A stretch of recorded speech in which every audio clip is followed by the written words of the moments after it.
Hey, folks, we're getting together every Wednesday night like this. And Dane got a hold of me early this week, asked me um, if we should target something a little bit differently.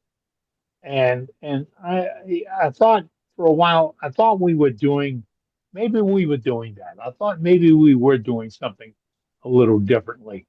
So I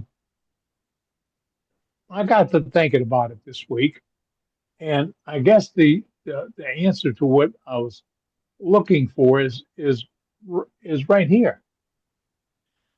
How many of you guys are members of returning clubs? Really? How many are you a member of a returning club? A group, a gang, an association? I I I I used to belong to two of them here in this area.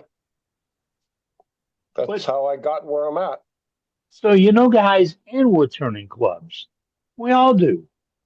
Uh, by accident, I found one of the neighbors down the street belonged to a club I used to belong to. I only saw it because I saw him out chopping up a log and realized he was having it the way he was having it. I stopped, we in the car, and I said, "Hey, you're a wood turner." He said, "Yeah." I said, "All right, man, I got to get to know you, you know." But I saw him just cutting up a log in the street. Uh, we need to talk to those wood turners. You know why? Because that's the people that should be right here talking to us every Wednesday night. All those guys. See all these things we've been talking about? Those guys know all these things. Well, they know most of them, and they know about them, and they can provide help. They give us feedback. They can help us with demonstrations and help us share ideas, distribute our newsletter, get more people out there, get more information to the world's greatest website on wood turning. I do call it that, folks. It is the world's greatest website on wood turning. There is none near it, nowhere near it. We have got it. David put it together. He manages it. He's the artist. He's the editor. He is the godsend on this thing. It is the world's greatest website dealing with wood turning. Bottom line. And And for we get together every other week. It's not this week, it's the other week. We issue a newsletter. So I sent this guy a copy of the newsletter, and he says, "How can I buy into this?" So, did you miss that it's free? The newsletter's free, and we don't care who gets it, but we do care who gets it. We want wood turners to get it. We want them to be included in their art, their sharing, their work, their ideas. And I need you guys and ladies to jump on board with that. I need you to help us get a hold of these people and explain to them that this is the number one free event in the entire world. And we're here each week. But then we hear people say, "Oh, I missed it. Damn it, I didn't see that. I don't know where to find it." The world's greatest wood turning website. Did you miss that part? That's where you find this at. It's all there. We post the entire meeting. We post outtakes. We post tips and hints and safety minutes and how to's and gadgets and gizmos and all that. And it all happens, and you're safe here.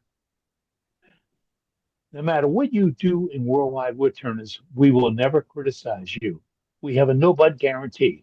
I started that 6 years ago when we started this operation. And here's the deal: I like what you did, but you can't use that. I like what you did. You can stop right there. There's no but. There's no but or can you? No. If you've got something that you can do and it works for you, you share it with us. That's what we want to know. And I tell you, we've had some people that create tools and gizmos and gadgets and live by it. And then they show them here, and then somebody comes up the next week and says, "Look, I took your tool and I made this little modification to it. And now when you do such and such, it does this and that." And the guy that created it says, "Holy goodness, I never thought about that." You know, and y'all know who I'm talking about. Y'all do. Older members know the two people I'm talking about, don't you? The guy that created it and the guy that gizmoed it. And it's beautiful because it keeps happening, not just to those two guys, but other members. You see a guy do something, and then the next week you come back and say, "Look, I took his piece and I went a little bit further and tried this." And Al Dawson does it all the time. He sees things on YouTube, and then he goes into his shop and he just recreates it with the Al touch. And it comes back Always out and pick says, on Al. Always pick on Al. "Didn't pick on Al. I was explaining about Al." I Before love that, I Rick was Clark. picking on Billy Burt, but I didn't say I anything. I love was it. going to say, I'm thankful he's not picking on me for once. He's starting to look But like you, Right. though. He's starting to look like you. how you like that, huh, Billy? Uh, Eddie's got a You starter got a beard. got a ways to go there, buddy. yeah, my kids haven't seen me since it started. I'm waiting to hear that flag. Uh, but we do that. And folks, if we all shared this with other wood turners and wood turning clubs, organizations, gatherings, and we took the time to say, hey, join us. Come on, get on board. This is the best free show in the entire world. Is This that the truth? happened. This happened almost by accident. It was, but it no, it was meant to be. It was meant to be. If people love what they do, they'll make it happen. We love what we do. We make it happen. I see people here whose names I can never remember names. You know that it's a terrible thing since the brain problem. But I see your work. I see your work on Facebook, and I know it's you before I see your name. Yeah, guys, gals, I see that, and I love it. And it makes me. I see it up there, and I say, "Oh, I know who this is." And I keep scrolling and say, "Yeah, that's Dewey. I know what he did." Yeah, and then you go a little more and say, "Oh no, that's Heather. You know, where they came from." You know, and then this and that, and then the other day I was going through one, and there was a big barbecue going on, and it was at Brenda's house, and I didn't get invited. You know, was this a special one-time event or what? You know, things. You know, we joke and we tease, we love each other. And that's what we do here. We share and share ideas. So talk to your club members. Talk to them. And we have Level Up coming. It's only 13 months away. No, 12 months and how many days? 14 days away. 12 months and 14 days away. Or something like that. Wow. We're getting closer and closer and closer. Registration opens real soon. And then we're going to really put the meat to the fire because then we're going to start lining things up. We're going to be hitting. We're going to. I tell you what, our production team is producing some handbills right now. We're going to make them available, but if you would print them out and pass them around your crews, your teams, and invite them. Let them know about this and Level Up. Registration is open for Level Up. You can get registered and find out more details about what's going to happen there. There is in Wisconsin, and it's going to be a great time of the year. We're going to be there. We are looking for a turnout that's unbelievable in a time of your life where you can share wood turning ideas with the best in the world. How's that for hype? I believe it. I believe I'm going to go there and work with some of the finest wood turners I've ever met or not met. It's all right here in this little pack. I'm going to be able to go there and touch hands with all these wood turners, mend minds with them, and find out what's going on and why do they do this. And yet, you know, I really want to know why you do this. What satisfaction do you get out of it? What do you accomplish? What does it do for you? How does it make you feel? Um, and it's well, you'd be surprised the A to Z you get on that when you look for answers or you ask those questions. Because when I got to thinking about it today, we covered wig stands. We produced a ton of wig stands. We can always do that. Freedom pens. That will never go away because our troops can always deserve them. Yes, freedom pens. You know, it'd be really nice to do freedom pens for ICE members. Yeah, Yeah. have we touched on that? Freedom pens for ICE members because of all the people who are in trouble with enforcing their job. ICE might be at the top of that pile. So Freedom Pens Right. and the 22 pen program, we lose 22 people from my veteran era. 22 veterans of my era pass on every day by their own hand. It's hard to get by some days, but we have other projects like that. You can be part of it. Yes, you can. All right here, worldwidewoodturners.org. It's a little bit more than just getting together on Wednesday nights, folks. It is. It really matters. So with that, we have gallery, we have show and tell, which is gallery. We have tips and tricks, which is more gallery. And we want to know more about what you do in your shop. So if you got something, and if you're a new member, please say hello. Please Yes. say hi. We want to welcome you. We want to let you know it's not a select pack. I mean, look around you. Look who we let in. I mean, look who we brought in. Be careful. Sorry, Billy. You let me in, so you let anybody in. Yeah, right. But that's what we do here each week, and I believe it's a highlight of my week, folks. It really is. So let's get to I guess we gathering names to gallery tonight. Yeah, we got a few names in. Matt, you wanna take us away for a few gallery folks?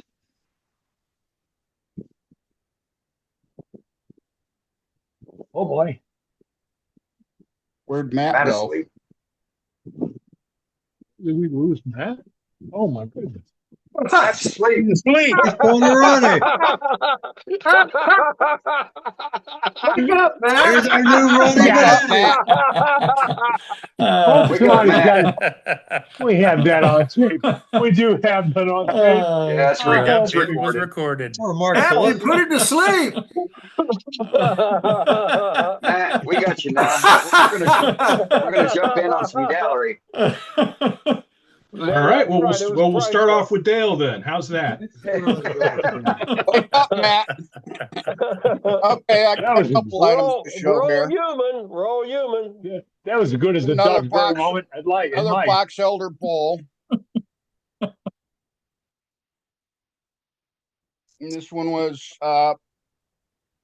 finished with spray Rust-Oleum semi-gloss acrylic. I like it better than what's the other spray? Not shellac. Talk about lacquer. Yeah, I like it better than the lacquer because it doesn't smell as bad. I like your shape. Well, thank you, Al. And then I got a small one that I Like your shape. made dyed blue with rich stains. I It's like got the this- color break with the top edge not being colored. I like that break. Yeah, and the outside has the acrylic. Inside I did with Doctor's bowl and wax finish. That doctor's workshop. Yeah, Doctor's Workshop bowl Got it. finish. And now I got one that's a little bit bigger and red. Where'd you get the red from? It's a Ritz Okay. combination of wine and then I did wine, sanded it back, and then cherry. Flip Nice. it over. We can't see the red much. There you go. Yeah, it looks good, Dale. Same Nice. finish on the inside. It's got a big crack in it. Still usable. Yep, still usable. And Nice these job. the two colored ones are both maple. So Very that's cool. what I got a green one on the leg that hasn't got the fit. I just got the finish on it today. That's it for this week. Looks good, Dale. Very nice. Very nice, Thank you. Dale. Thank you. Yep. Well, next up is Ruby. What you got, Ruby? Hello, Ruby. Hi. Nothing too fancy. I was given a half log of elm, so I roughed out this bowl. I like to put an undercut rim because I found the bowl hangs very easily when you're carrying it. It's not finished. I still have some refining to do and some sanding. But it was such a nice piece of wood, and I don't get elm very often. I cored another one out of it. And after watching Doug Miller's live, I used some of the Salisbury yellow paint, and I really like how bright and yellow it is. It's got a nice effect. Yeah, Very that's a nice. good It's going to color. be used for food. like but it. I wanted just wood. Beautiful. So, Nice. Ruby, do you have the woodpecker handy? yes, I do. Okay.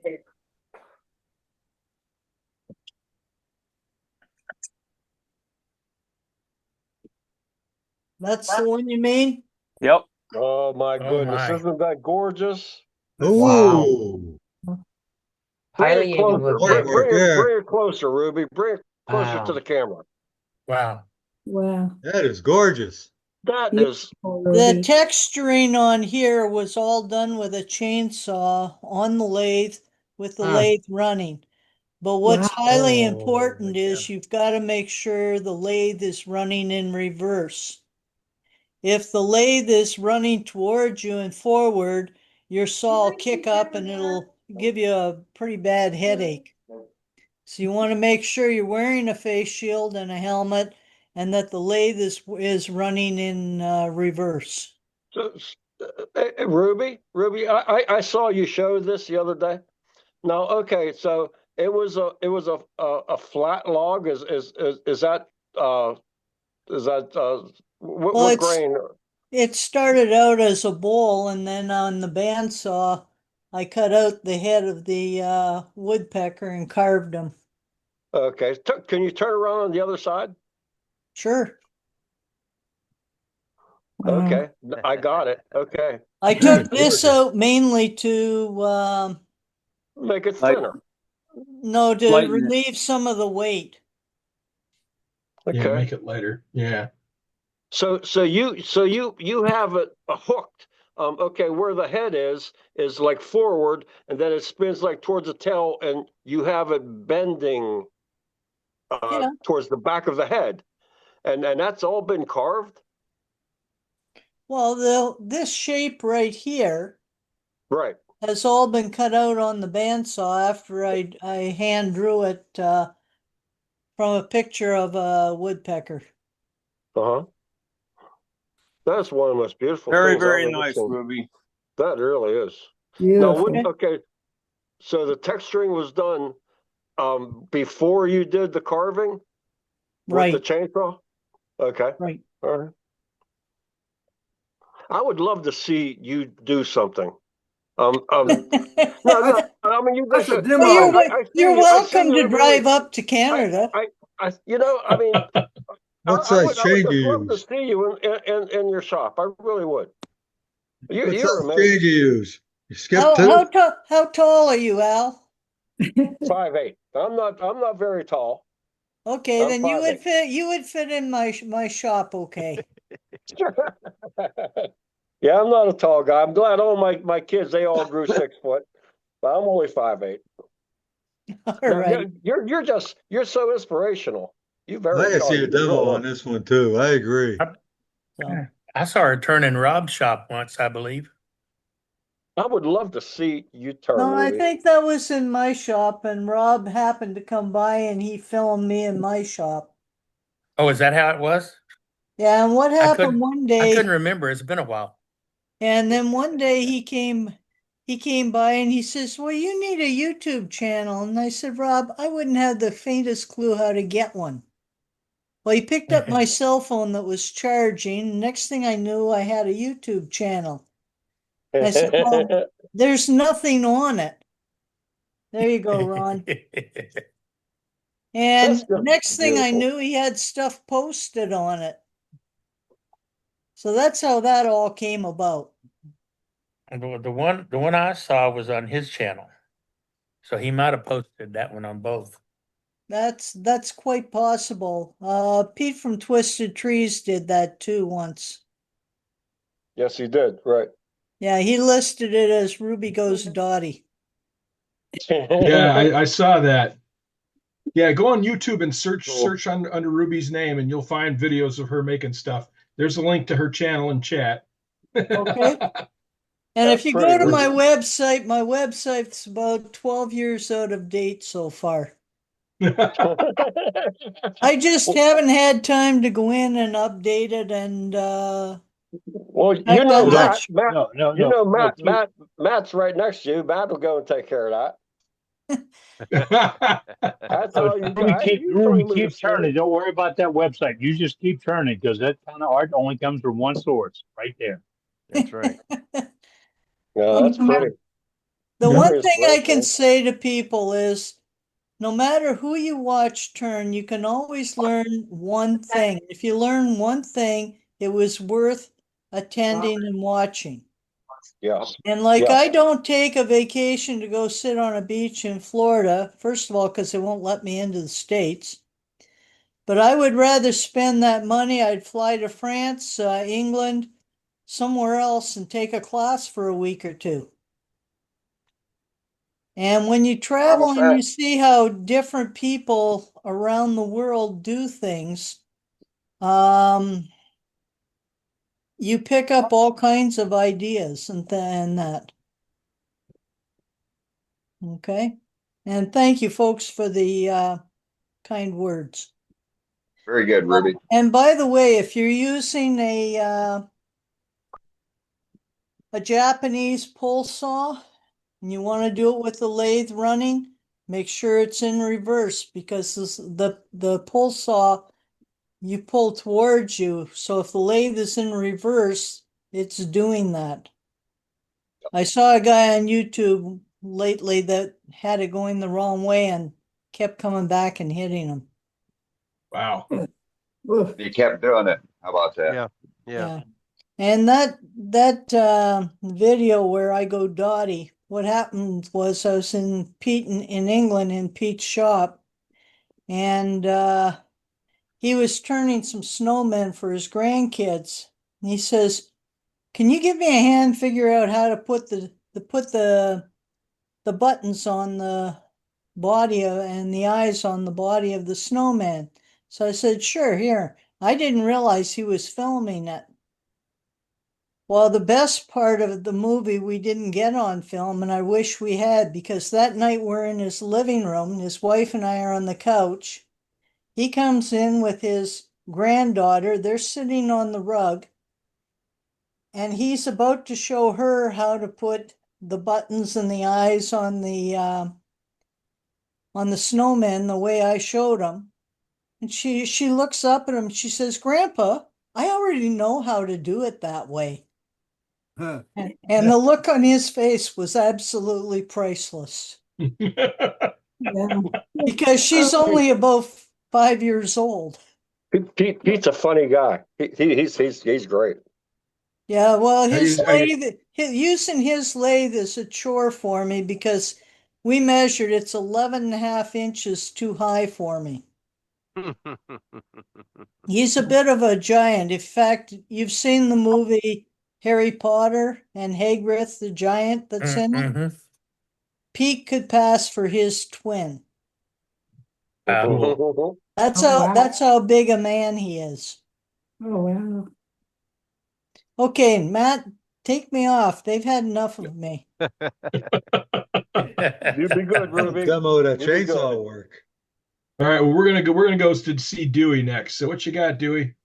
Oh, I didn't do anything in the shop this week because I'm working on other stuff, but I got something here that I did a while back that you might be interested in.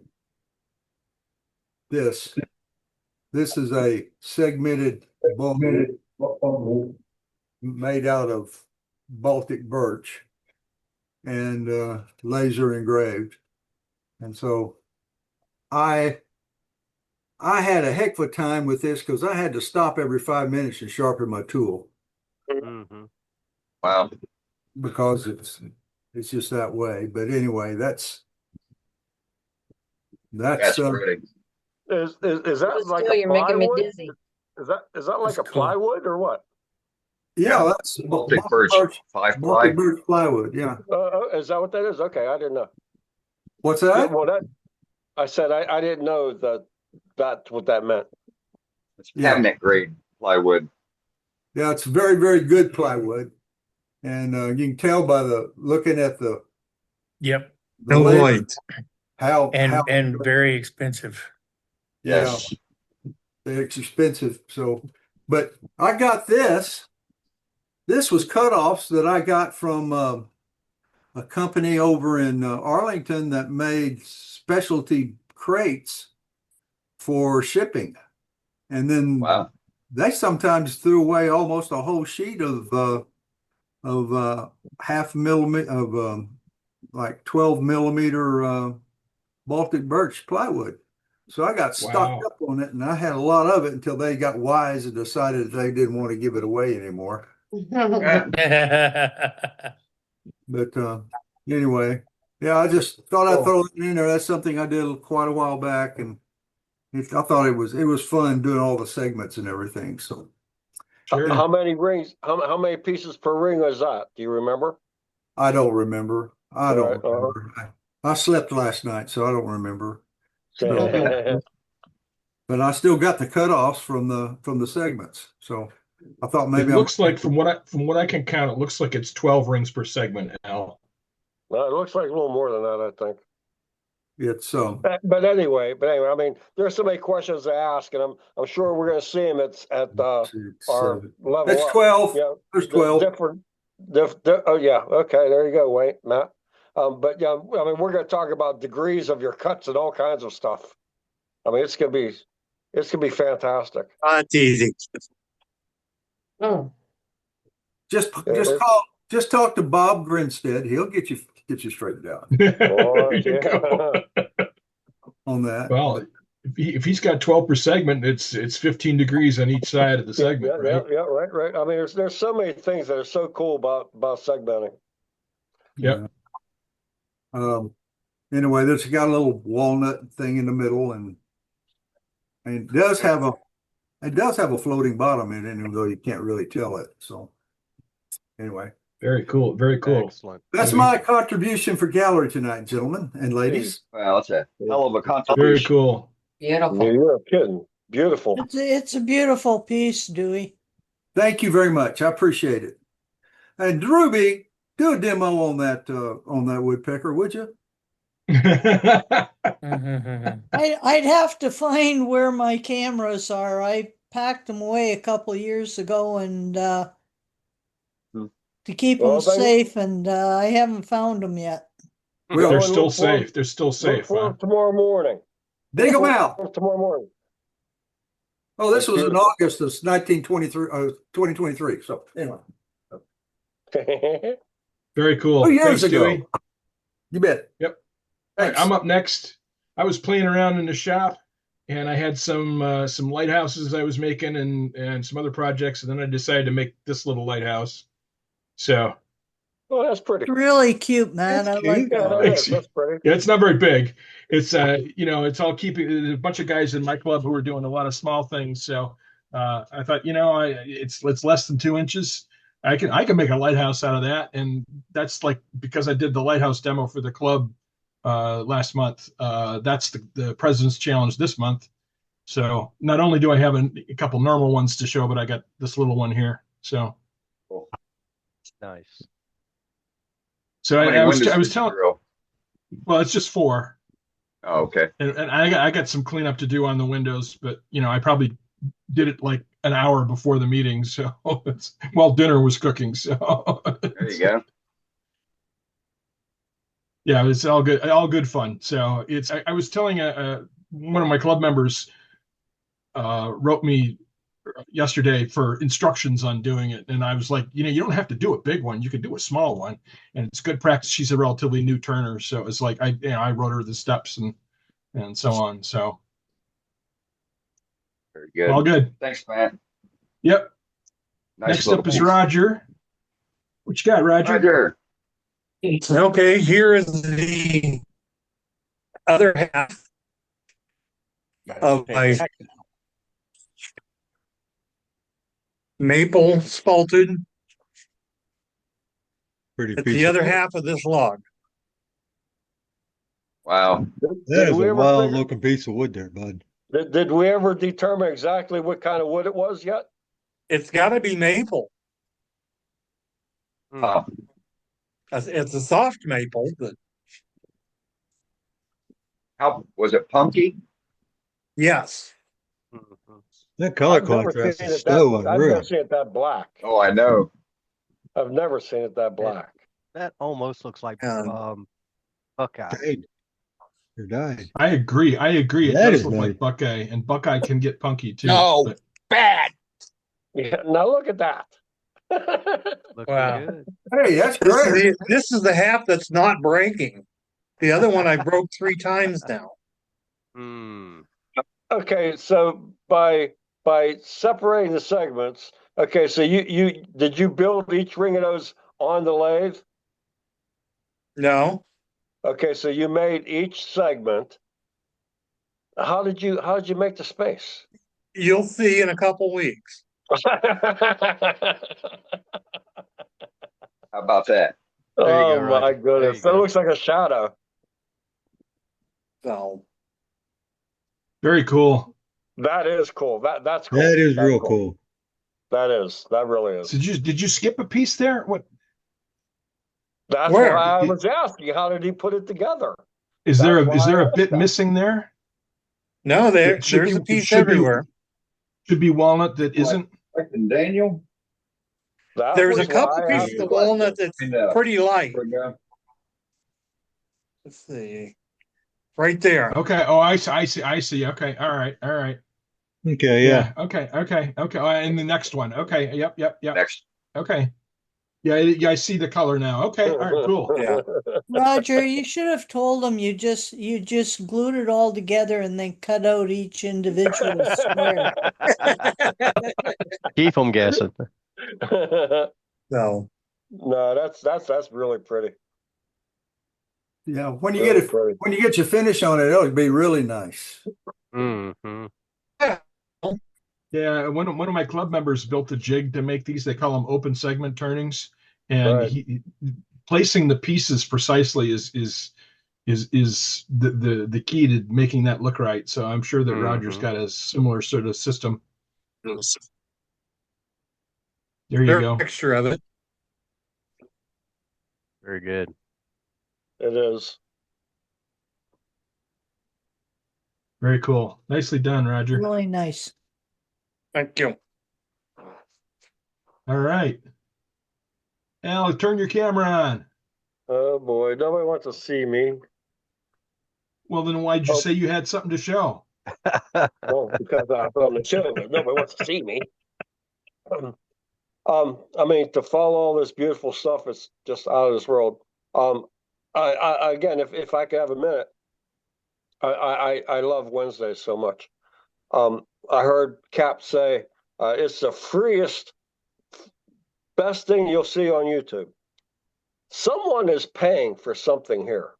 Someone to go on YouTube, somebody pays some money somewhere. And to Dave, what you do, that's not free either. If you're paying for it out of your own pocket, I would love to make some kind of donation or something, but none of this is free. I mean, we're all we're not 18 years old anymore. I would love to see this go on to the day I die, and I would love to have an address or something. I would love to send a check, to cover what I've already at least seen. But this, when Cap says the freest thing, somebody is paying for something. So that's all I got to say. Al, you're contributing every week too. When you I show the pieces you understand. make. I understand if you talk, if you do something. Participate.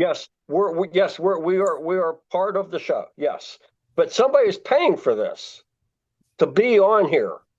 Somebody's doing this. That's what Dave does. That's not free. That's not free. And Well, he's just like all of us. He's putting his time in. I mean, you're right. Dave commits an awful lot of time and effort to I'm this. talking about Yep. money. I'm talking about money. I'm talking I about know. US dollars. Anyways, if you saw on Facebook last night, an old man just about screamed. I went through this little piece that I was flaring out a little bit. It was just a piece of garbage, but I was doing it was nice, but I funneled it. I haven't been doing a lot of turning. I've got a lot of stuff going on around here, but I made a handle for the chisel scraper that Scott showed us. Anyway, this here I've Round got bar. it. What's that? Round bar skew. Yep, exactly. Right, exactly. So I made a handle for it. Just a little bit of spindle work, and with this, I made this handle. This is one of my Pap's old crowbars. This is a crowbar. It's about it's about 2 pounds. This thing is so heavy, and I Make a good put scraper. I put a carbide tip at the end of it, and Nice. I mean I have to hold back on this. It'll go through anything. But anyways, what I want to say is, with the scraper that I made that Scott was talking about, I don't know if I'd be able to show it to you. I have not put any sandpaper on this. I have not put any sandpaper on this. And it's one of the smoothest things I think I've ever felt of wood. I have not sanded it yet because I don't know what part of, I mean, it's not going to be 80. It's not going to be 220. It might not even be 320. But that was my cut with that piece, Scott. And yeah, it was pretty cool. It was pretty cool. And as I was playing around, now this idea came to me from Louis, Spindle Shop. I'm not sure, but there's a 3 or 2 tier candy dish. Nice. That is nice. That's Yeah. pretty Yeah, slick, nice. Al. That's a great, Nice. That is a great great idea. idea. Love it. Yep. Cool. I steal from the best. You guys know that. That's a limb.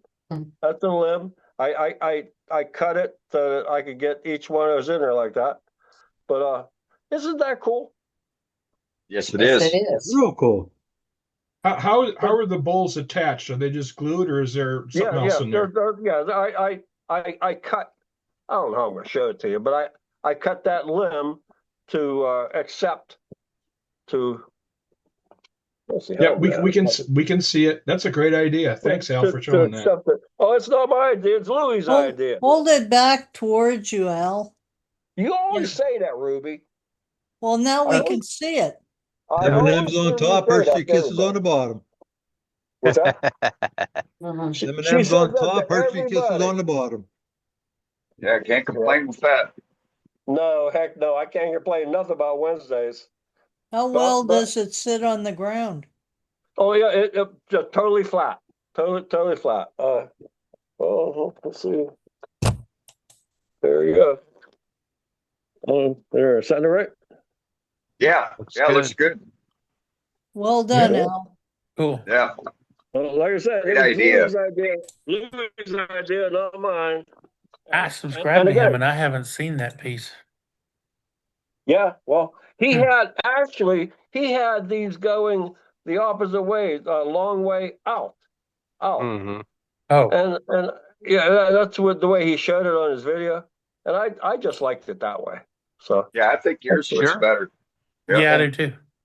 Yep. Just got to make sure to fill the bottom bowl first, right? I thought it was cool, but again, when I started talking about, someone here is spending money, and I would love to have an address, because somebody's spending money here for this free fun thing. That's all I got to say. I'm not stupid, and I'm not born, just last night. Somebody's spending money here, and I'll tell you what, I want this We to go on appreciate as that, long Al. as I can. What's that? We appreciate that, Al. Oh, yeah, I'm just saying. Yeah, but then Al, it's no longer a free club. Well, it's not a free club, but somebody's paying something. You know what? No, Tell me a it doesn't price. work that I'll way. pay for it I'll pay for it next year. But we're all contributing, Al. So it's, by Somebody participating. is. Okay, everybody be good. Please, everybody have a good night, and everybody be good. Al, be All right, careful. thanks, Al. I'll be careful, Al. Yep. All right. So next up is Charlie. What you got, Charlie? You there, Charlie? Oh, there he is. Okay. I'm there. I had to do some clicking. We went on a little vacation, and when we came back, the wife started making some stuff, and she discovered every one of our 1 cup measuring cups was missing. So I set out on a project. Oh, look at that. It's spending some. Is it 1 A cup? 1 cup measuring cup, 3/4 cup measuring cup. Now these all came out of the same tree. It's all the same. All this dark brown and black that you see is where screws and nails were drove into it years and years ago. And I found some of them the hard way.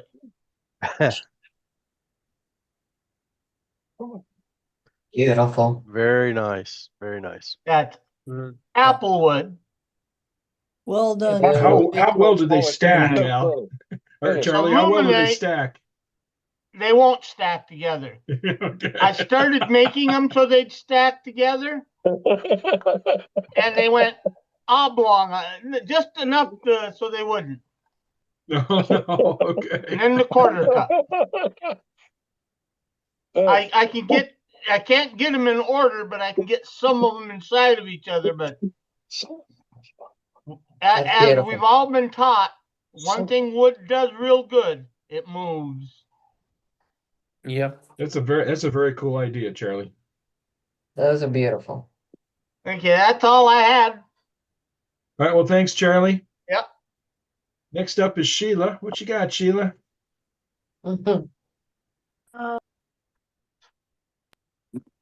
I have my first set of cord bowls. Oh, I gotta my. get rid of something here. So the little guy is very little. They're dyed blue and green, but I used a different blue on the little one by accident. And medium one, the colors aren't showing very well in here, but I'm seeing blue and green. Oh, Yeah, good. we're seeing blue and green. Maybe Well, tilt it. Maybe that's- tilt it. that's So pretty. maybe turn it upside down so the light's on the color. There There you go. Oh, go. nice. Well, Beautiful. do what Ruby always says, bring your back close to you. That's pretty. Always says Yep. it, Perfect. and it always works. It always works. okay. Oh.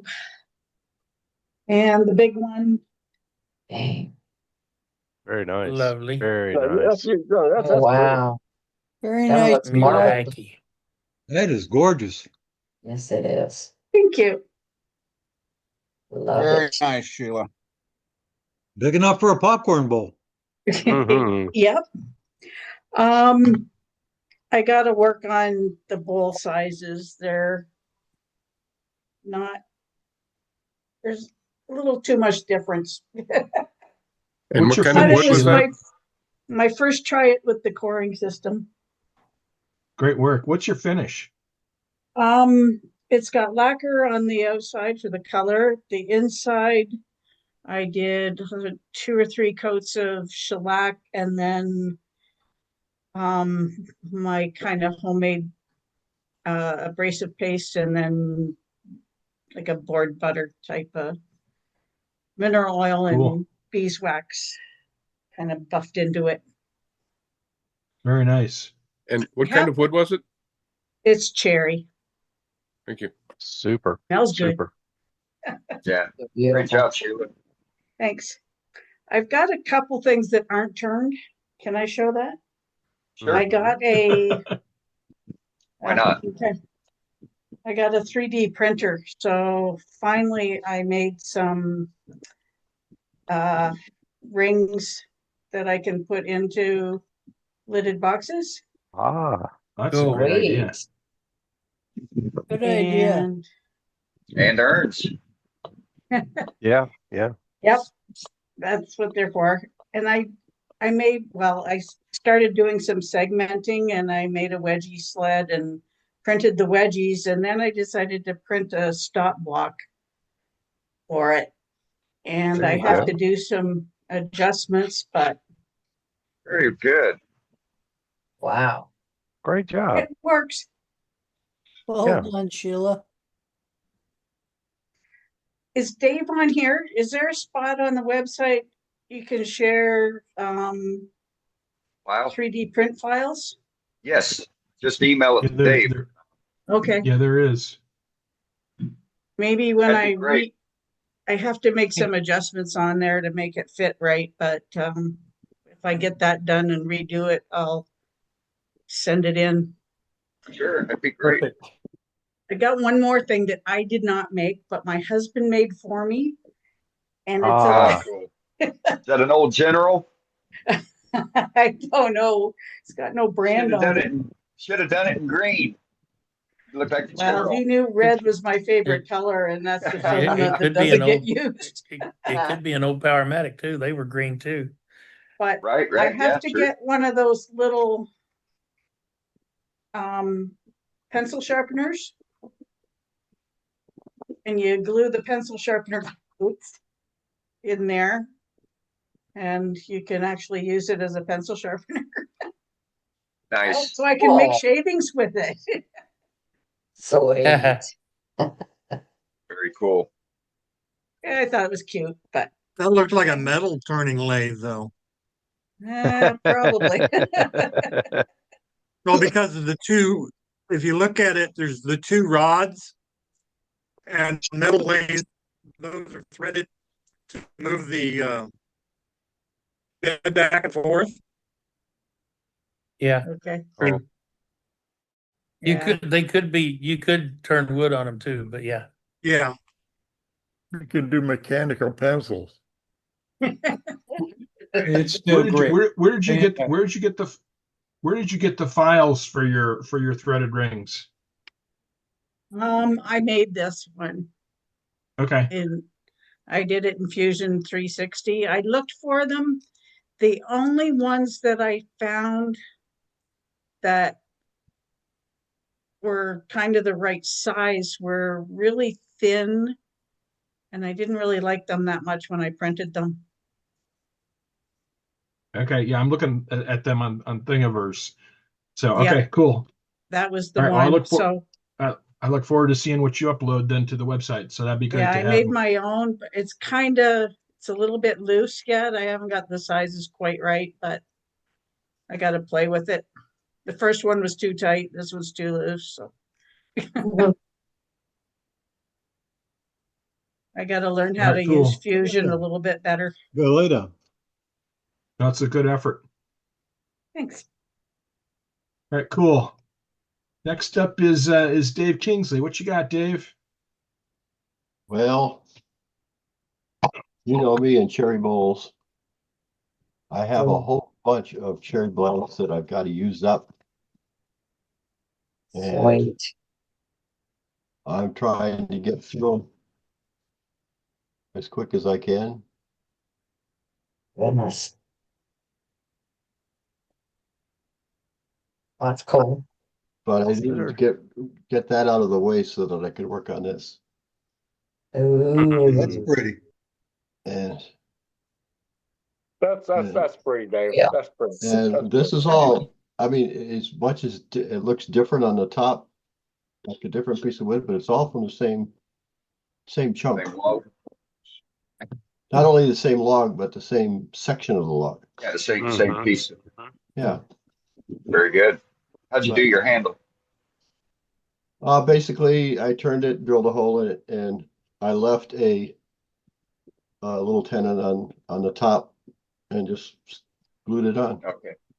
Right on. Yeah. I thought of all different kinds of things I wanted to do with the top, and then I was watching some videos for some guy that I'm not sure of his name, because I was watching it on my son's YouTube, and it doesn't give me a whole lot of information. But this guy must have tons of olive, and he was doing a bunch of olive boxes with different kinds of lids and handles and stuff, and sort of gave me the inspiration for this one. But I'm rather pleased with it, and right now it's only got 2 coats of oil on it, and probably get a few more. Go lay down. Very cool. But Very pretty. Very pretty. thank you. And I'm Got a nice I'm rather enjoying the yeah, that surprised me, to be honest with you. You did a good job on that. I expected it to be tight, but by the time I sanded it, it was just right. And but at least with the holiday, I got a little extra time in the shop, because the grandson was with mom and dad for an extra day. He's a lot of fun, but it's sort of nice to get an extra day in the shop once in a while. Yes. Sweet. But that's it for me. All right. Well, thanks, Dave. I'm going to turn over to you, Dane. And All righty. Thank you very much. loose. So it's top of the hour. So Sue's not going to be in for safety this week. She's got some stuff going on with her down in Florida, and she should be back next week. But with that, we have Mr. Ron Coleman that's going to be in for our demonstration for the evening. So this is going to be his demonstration, inviting us into his shop to show us how he turns something pretty neat. Hoping he'll get his camera turned on here. Hang Tell on. me a different login to use. All right, hang on. And Just- so normal protocol. Any questions or comments regarding what's going on during the turning? Put it in the chat, unless Ron wants to sequester participation from 87 folks that are on right now.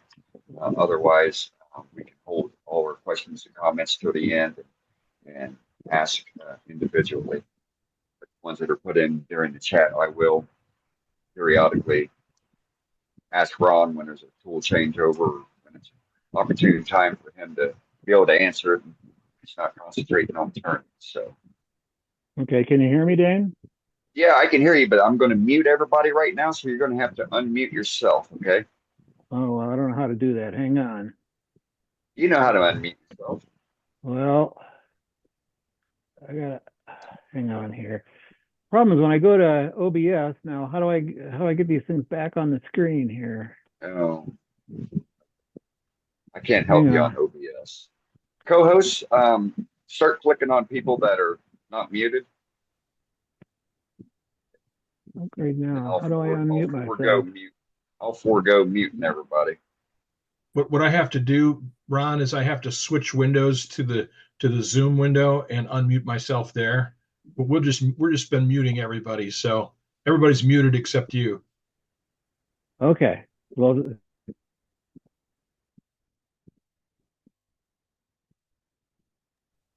Now you're muted, Ron. Now you're muted, Ron. Press the space bar on your computer. Maybe.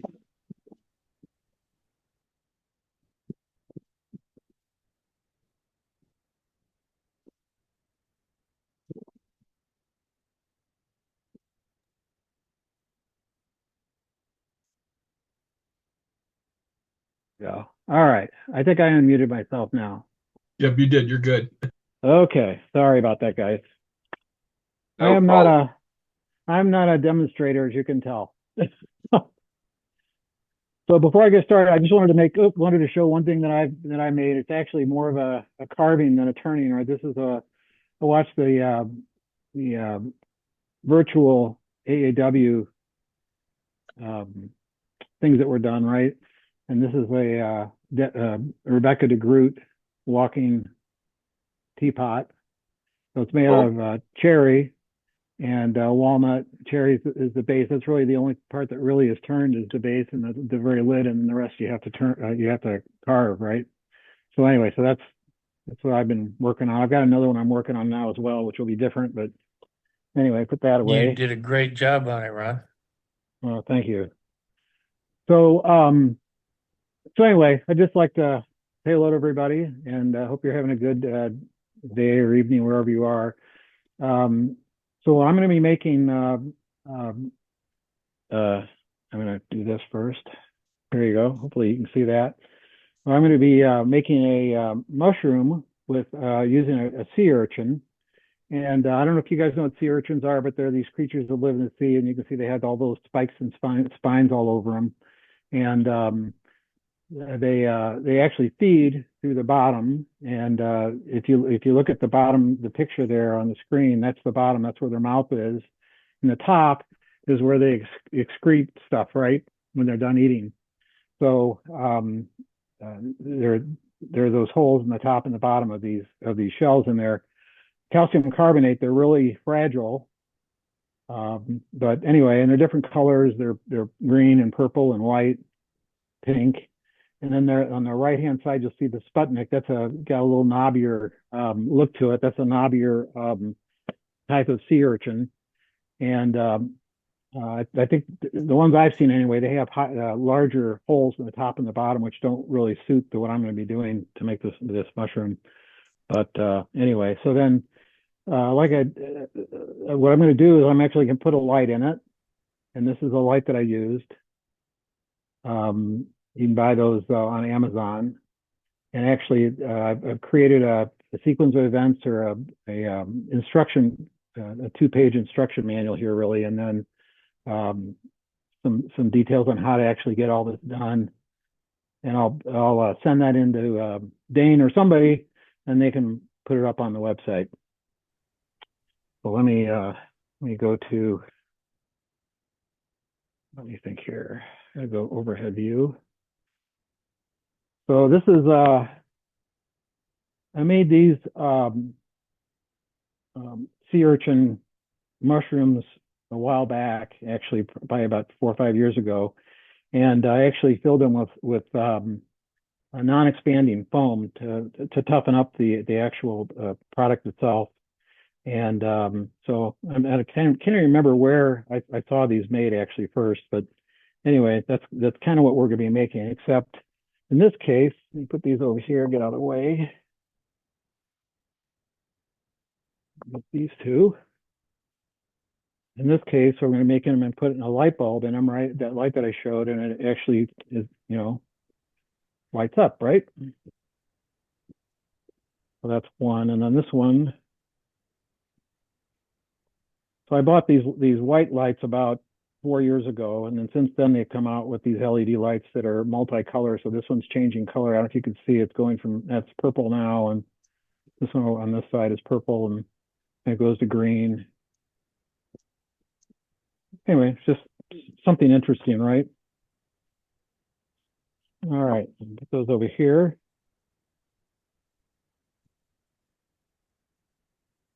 And then I saw a demo by Cindy Drozda, and she was using these Sputnik sea urchins to make Christmas ornaments, right? And she was really talking about how to do finials. So I made this, when was this? 2022, I guess.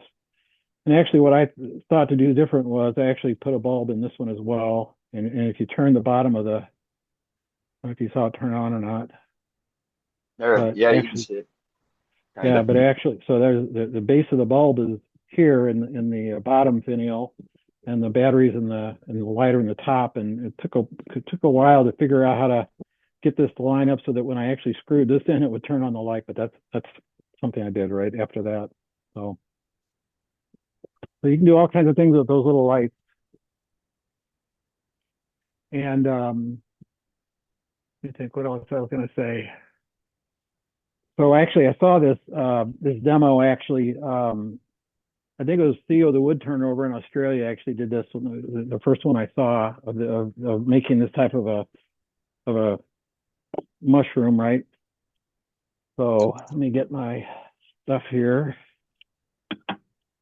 So the first thing you got to do actually is you've got to those folds that are in the oh wait a minute, I must have, yep, hang on, I gotta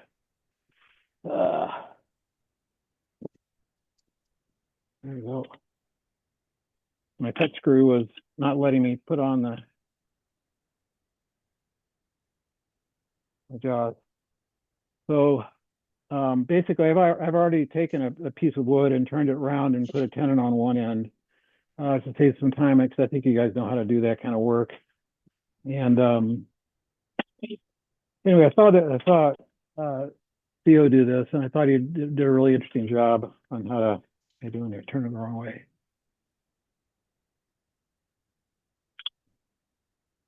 So this started out as I think about it.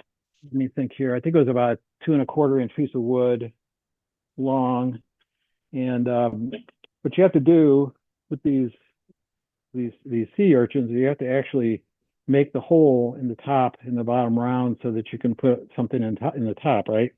So I put a plug in the top of mine, and then the base is actually looks like the base of a mushroom, right? So the first thing you have to do is actually make something that you can use to make the hole round, and that's to me is a sanding jig. So this is what this is, the sanding jig that I'm making first.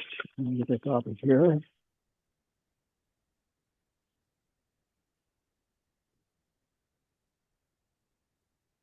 And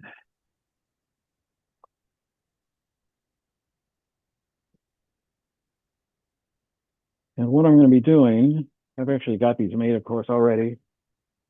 But what I'm going to be making is something that looks like this. So basically what I'm going to be doing is taking the sea urchin and actually having it spin on the lathe, and the sandpaper will actually sand the inside of this. You have to be very careful when you do it so that you don't break the shell, which I've done several of already too. But anyway, so pretty easy to, let me get my safety gear on. I'm going to use a roughing gouge to cut this into the right shape.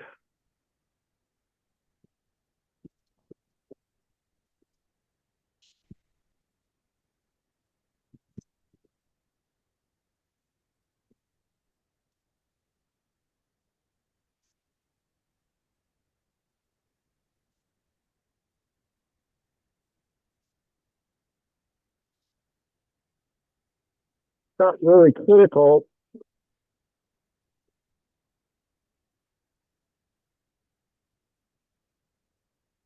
Really the size that this is.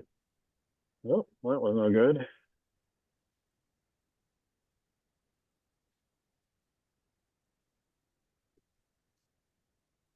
But it has to be long enough so that you can actually stick the sea urchin onto the sanding jig.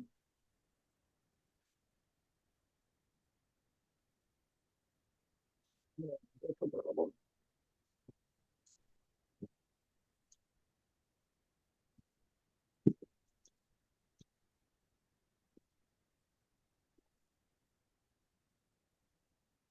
Usually I use a skew then to just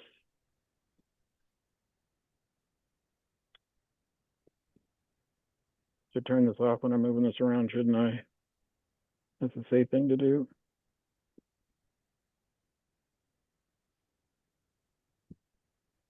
Just to get it flat, right?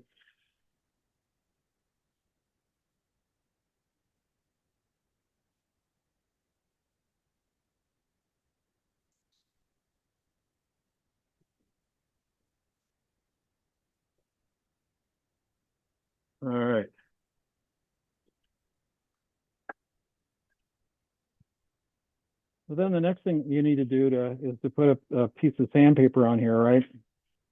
And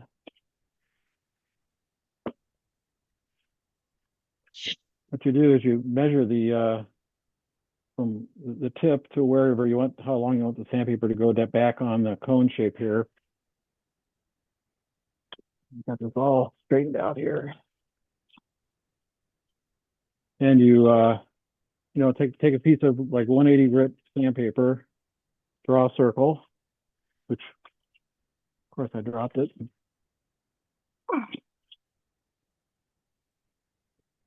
And you cut out a piece of sandpaper like this. It's going to be fitting on the cone shape there. I thought this was pretty cool what Theo showed how to do. Actually, you just cut this. So how are you going to get a piece of paper that fits on that cone properly? Well, you put it like that and spin it around. And then you mark where the two pieces meet, which is right there. Pencil here. Thing for those sea urchins right now. Say again? I'm sorry? Oh, you're fine, Ron. You're fine, Oh. Ron. It's just not Mike. Okay. Anyway, and then this would be the piece that you glue onto this. Now what I use is a spray adhesive like this. You just spray it on the back of the sandpaper, stick it on, put some tape or rubber bands around to hold it in place for however long it takes this stuff to set up, which is a little while. So I'm not going to actually do that today, but that's basically how you get the sandpaper on the sanding jig. Let me take this one off and put the other one on.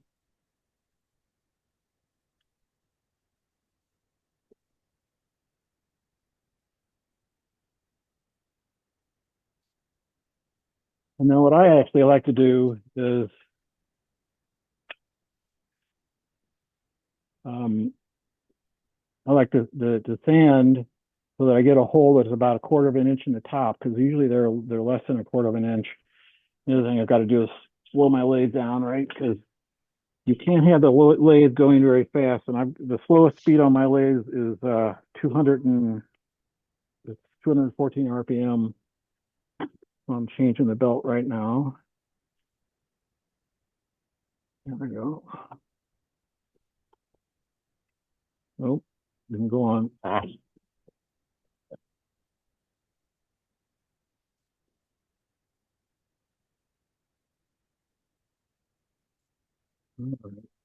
Be that way. It's not on there, right? That's why. Yeah, I need to get one of those fancy lathes that's variable speed, you know.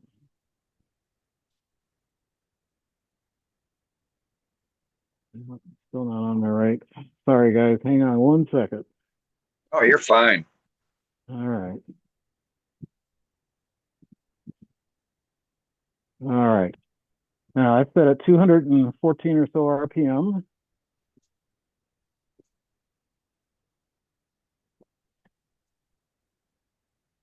Going kind of slow.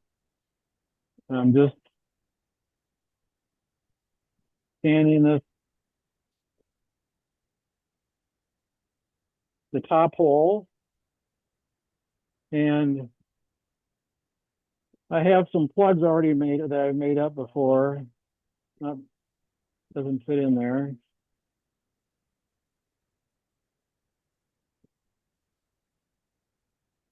And that made it too big. See, that's what catches, but luckily, if you're lucky, you can, oops. So I made the hole too big. I should show you what it looks like. So you can make a plug that's large, right? Or I can use this one and just, you're going to glue this on anyway. Okay, I'm going to do the bottom. So that can happen. You can break these things out. They're really quite brittle. You got to be very careful. And actually, I think what's wrong is this thing is not super. There you go.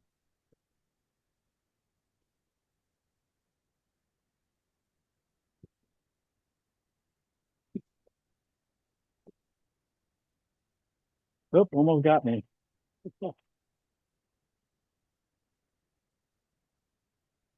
I think my sandpaper must be not super. Yeah, it looks like it's breaking up a little bit here, right? So that wasn't put on there, right? Very good. But anyway, I think you get the point. What you do then is my caliper, you measure the size of these holes. In this case, this one is 16.38 millimeters, and this one is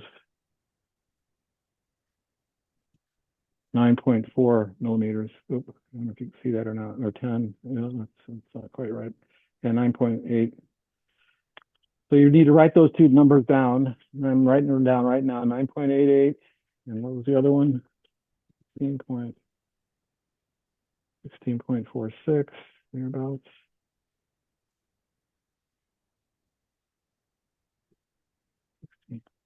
You got to find the smallest one, right? So about 16.5, I would say. So those are the two numbers that you're going to need then to make the plug that goes on the top. There's really only 4 pieces to this unit, right? There's I'll put this back on. There's really only 4 pieces. There's the base itself, the light, the sea urchin shell, and then the sea urchin shell, and then the top the piece that goes on the top. So, and actually, I'll show you now what I've done before. Well, I've made a bunch of different plugs or tops that go on these things over the years, right? And I really like the plug best. I don't know why. Just to me, it looks more like a mushroom shape. So I made some, that would look like that. I don't know if you can see that well. Maybe put up there. Oh yeah. So that's one. And then this one I actually made it look like kind of look like a morel mushroom. I know that might be interesting. But I think it kind of detracts from the I keep going the wrong way. That's another top. So if you make them all about the same size, the plug here at the bottom about the same size, then they'll go into this just fine. And then a regular finial looking thing, right? You can make whatever you want to have it look the way you want, right? So anyway, so that's how you make prepare, I should say, the sea urchin shell so that it fits on the what you're going to make next, right? So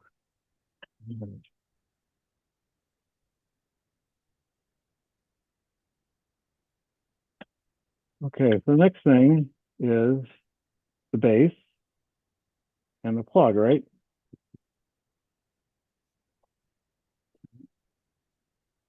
And this is a piece about 5 inches long. I think, 5 inches, and it was 2¼ inches square, and then I rounded it and put a tenon on the end, right?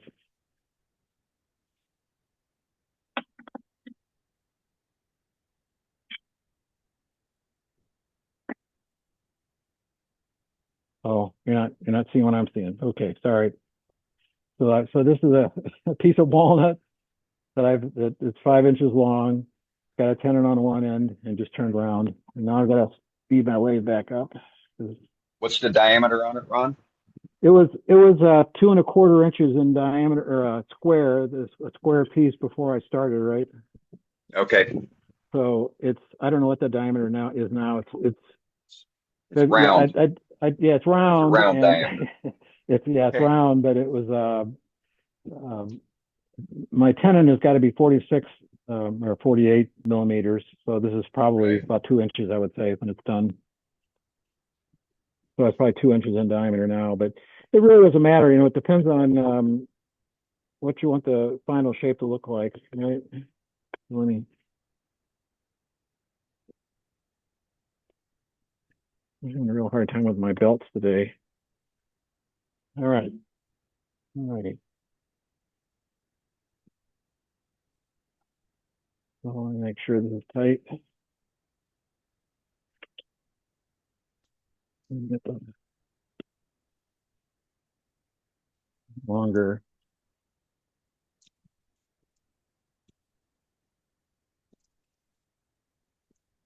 Rest. All right. So what I do is what I'm gonna do next is I'm gonna make a plug on this end of this. So I'm gonna make, where's my plugs? Okay. I'm gonna make a little plug up here and then make the rest of this piece I'm gonna make into the body of the mushroom, right? So generally speaking, I start about 3/4 of an inch in on this end. And the reason is that there's a hole in the end of this, right? And I don't want a hole in the end of my plug, so I make it a little bit longer than necessary so I can remove my tailstock and then cut the end so it doesn't have that hole in the end. I have a terrible time with having holes that I can't get out of the end of the end of pieces of wood like this, right? So let me put this away. All right. So what I'm going to do, let me make I'll just about this far. I would say it's about 3/4 of an inch. Oh.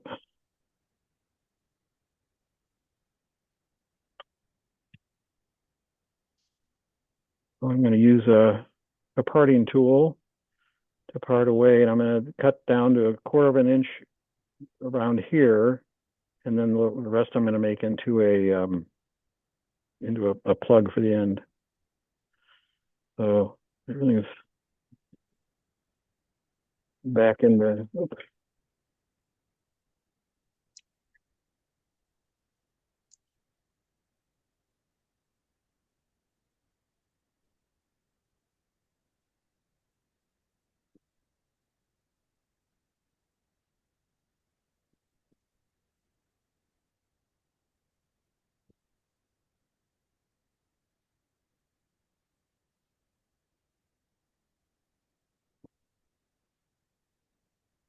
So I'm just cutting down closer to 1/4 inch, and actually this needs to be coming off too, actually. This is going to be a pretty small plug, right? And generally speaking, I want my plug to be about 3/8 of an inch wider than the 1/4 inch hole, or the tenon that's on the end of the plug. So just so it sticks out beyond the.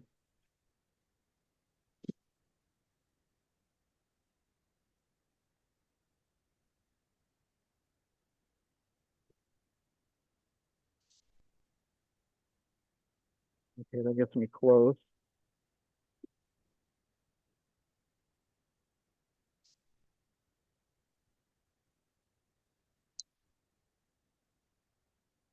We use a spindle gouge to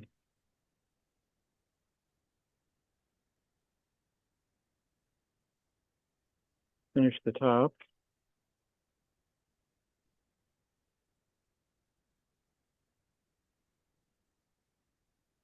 Want to get rid of the hole in the center, right?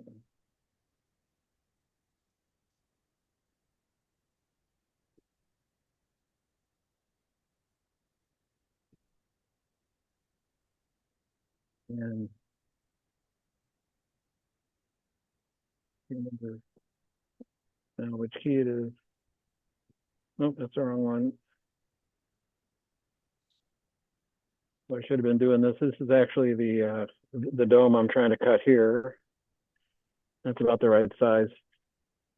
So normally,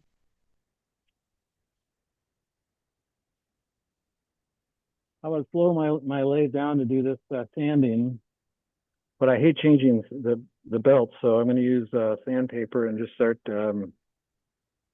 sanding at high speed, right? Yeah, no problem.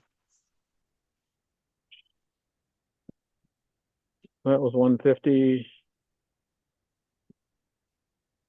180. It goes faster when the lathe's going a lot faster. 220.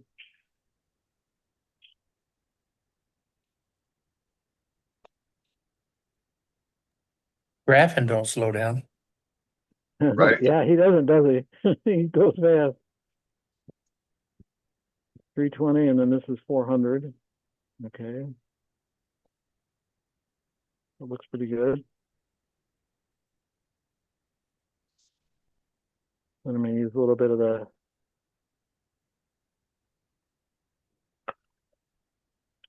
Yorkshire grit, right? Oop, I can't see that well. Yeah, we can see it.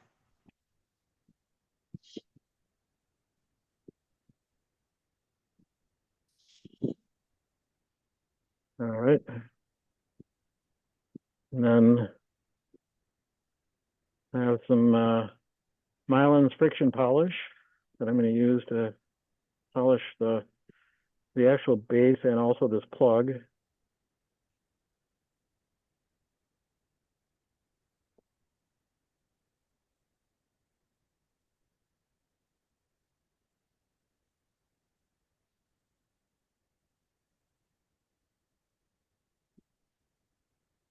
All right.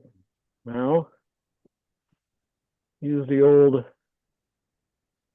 spanner trick, right, with your 1/4 inch spanner to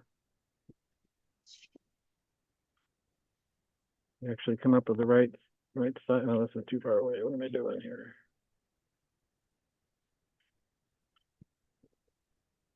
Well, the other thing you have to do is undercut the bottom of the plug, because of course you're going to be going on a putting this on a let me put this over a little bit. Well, that didn't work, did it?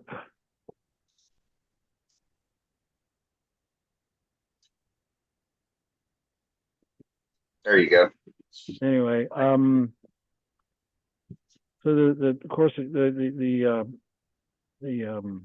sea urchin shell is round, so it'll look better if you can get this undercut here.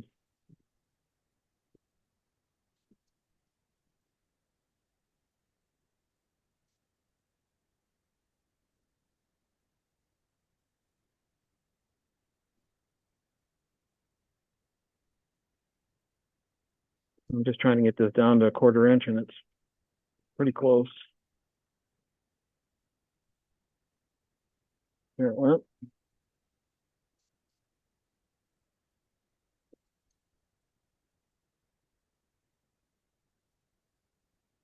So discretion being the better part of valor, I usually stop about there and saw it off, right? Wrong with that. No.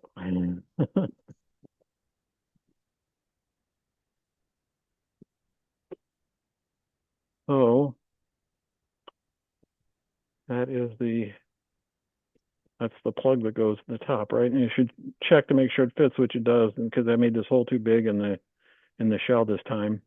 I'll use a different shell actually. I'll use this one here. The other thing that you have to be aware of is that there's a light inside here, and you have to have, you get my lights here. You also have to have enough space in here so that the light doesn't hit the bottom of the plug, right? Right. So you have to have a pretty tall sea urchin. And this one the first one I think is a little bit, isn't quite, that probably wouldn't, well, it may work. But in any case, okay, so that's that. So we've cut the plug. Now what we need to do is make the base. The base basically has a tenon here that the sea urchin fits on, right? This isn't going very good either. Let me do it that way. There we go. And then really it's kind of up to you what shape you want to make the base, right? I kind of make them look like this. I think it looks pretty good. Looks like a mushroom. This one's a little bit fatter on the bottom. So it really, it kind of depends on what you're looking to do. But of course, you're going to have to drill a hole in the top to accept the base of the light. And the base of the light is Get my. Okay. Base of the light is about 11 millimeters, or 0.4442 inches. And what did I find that to be? That's I wrote it in the instructions here. I think it's 27/64 is the hole that I need to drill into the top to account for the base. And it's about a quarter of an inch, a little bit longer than a quarter of an inch long. I have to drill that deep into the top. And then these things also have a little, if you can see it pretty well, I guess right there, the mounting point on the bottom. So actually I drill a hole that about 1/8 of an inch in diameter first, and then drill another hole 27/64 for that, and that accommodates the bulb so it fits into the wood like that. So let me knock out the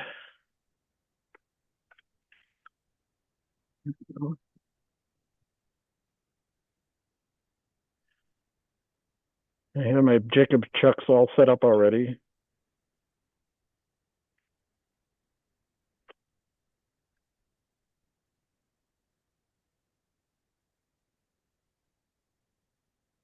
Okay, with the drills, I guess you can see that, and I've marked it with the how deep this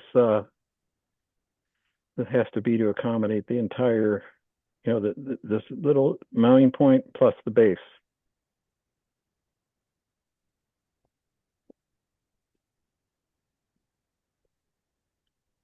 I'm going to drill the little hole first.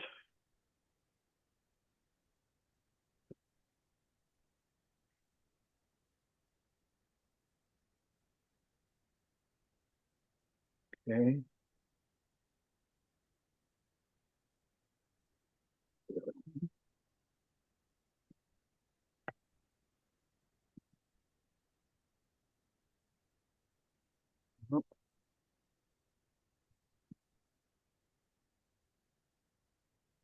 And this is a 27/64 inch drill bit.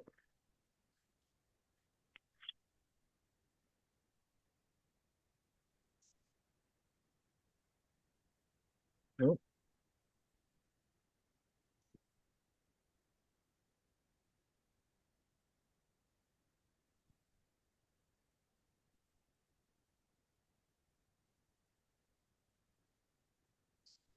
And of course, I want to double check here. Let me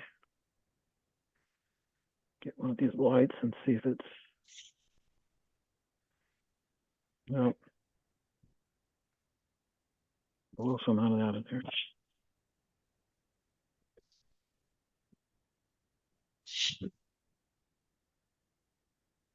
Well, I'll look in there and see what's going on.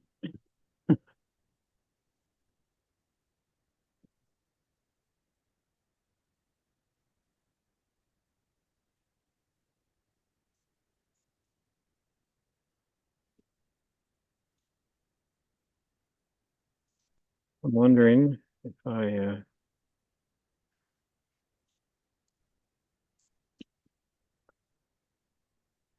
it goes in there, but it's really hard.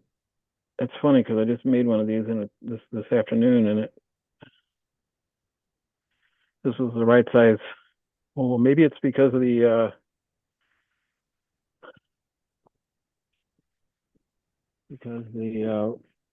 multicolored bulbs are slightly different. Let me get one of those out and see what's going on here. And Measure twice, drill once, Ron. yeah, I know. That's funny that it. Well, I need a bigger drill bit. See, this is the color. The other one was white light. This is, and I thought that's funny.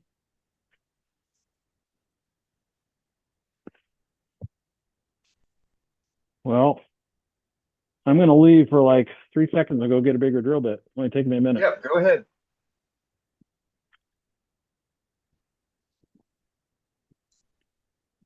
All right.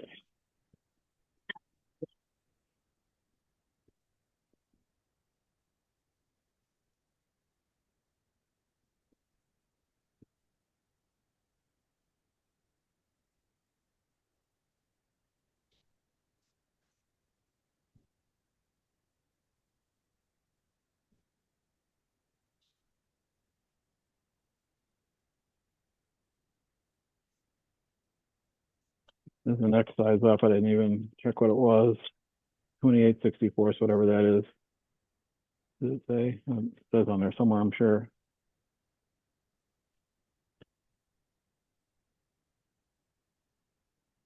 I should probably put a piece of tape on there.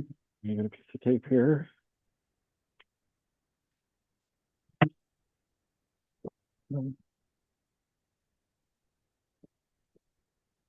It's about there.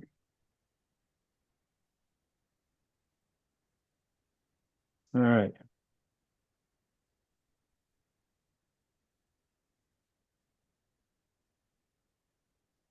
Well, it didn't dig out very much, that's for sure.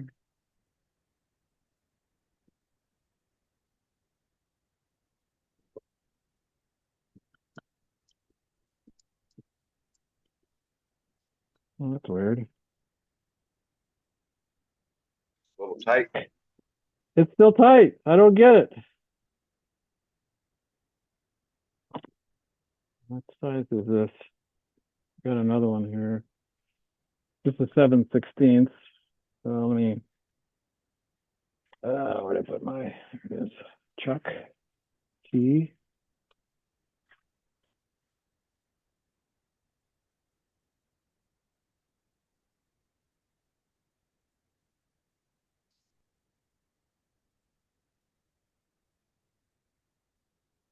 All right, I'm gonna try one more time.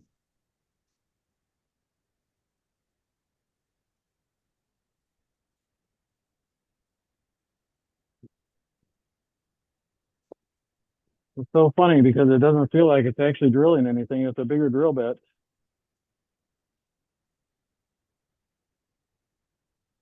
At least it goes in. So, oh. That's really strange. I'm wondering. Oh, that wouldn't make a difference. Okay. So, one more. I'm coming. I'll be right back. No problem. I'm sure this is gonna be way too big. This next one. This one is 29/64. It's a little bit shade bigger than the Well, 7/16. the whole 1/16 of an inch bigger, right? So it's gonna be too big now, I'm sure, but all righty. Okay. That's all right. Joe says he'd already have a 1-inch hole drilled by now. Yeah.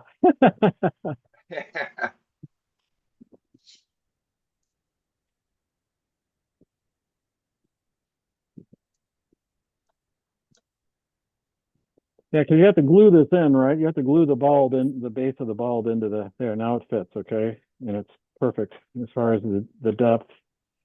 It There you goes go. right to where it's supposed to. And it's okay to be a little bit loose because you're going to put epoxy on it anyway. That's what I use anyway to glue it in. Right. So Gap filler. yeah. And you ain't gonna see the light you ain't gonna see it sunk in there anyhow. So No, you're not going to see it anyway. So okay. I'm going to use the smaller wrist.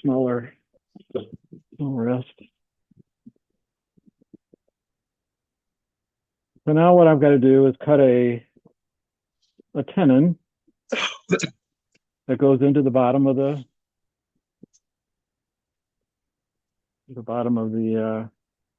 sea urchin, right? And it's about 3/8 of an inch or so, maybe a 1/4 inch. Again, it's not really critical. The only critical thing about that is that it can't be too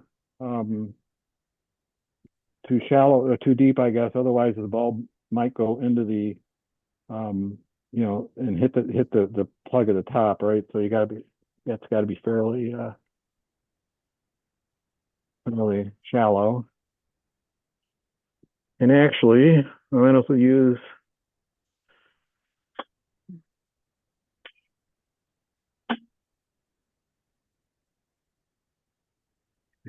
my live center here to give me some support for a little while anyway.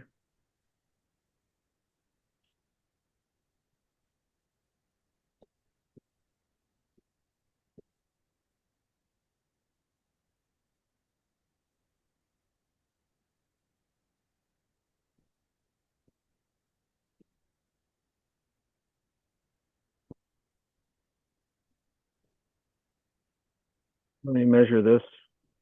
I'm going to use a different shell here. So I need to, oops, I got a magnet stuck there. So this one is, I always work in millimeters. To me, it's so much easier to work in millimeters than inches. This is about 20 millimeters. I don't know if you can see that or not, but okay. So I'm going to set my caliper, and I'll bet my calipers, here they are, to a little over 20 millimeters. And this is, so I'm going to set it for like 21, and then I can until I set my calipers right, about 21 millimeters.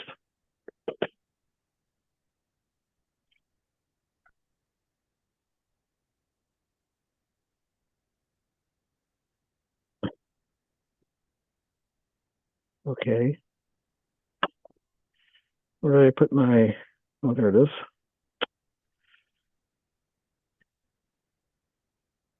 Now I'm going to use the live center until I get a little closer.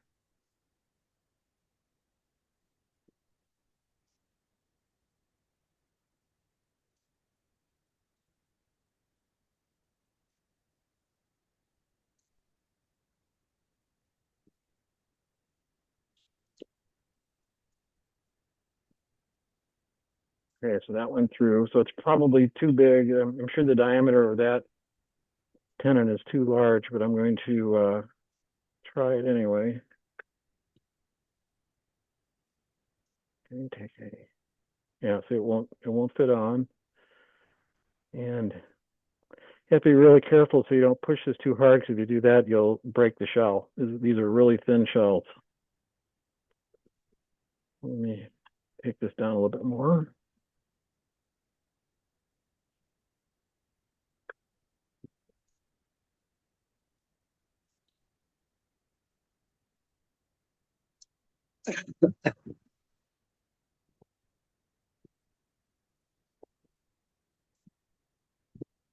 Nope, not there.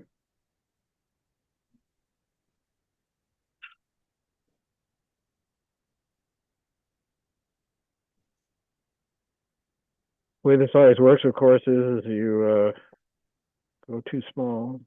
Oh, not yet.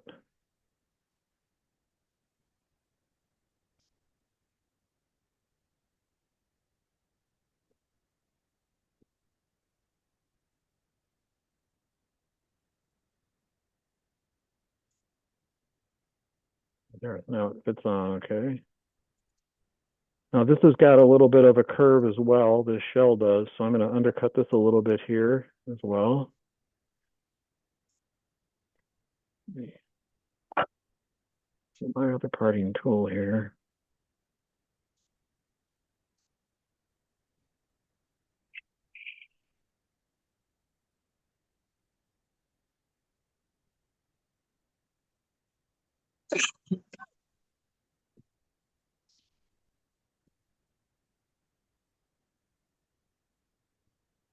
Ron, are you putting a taper on that tenon?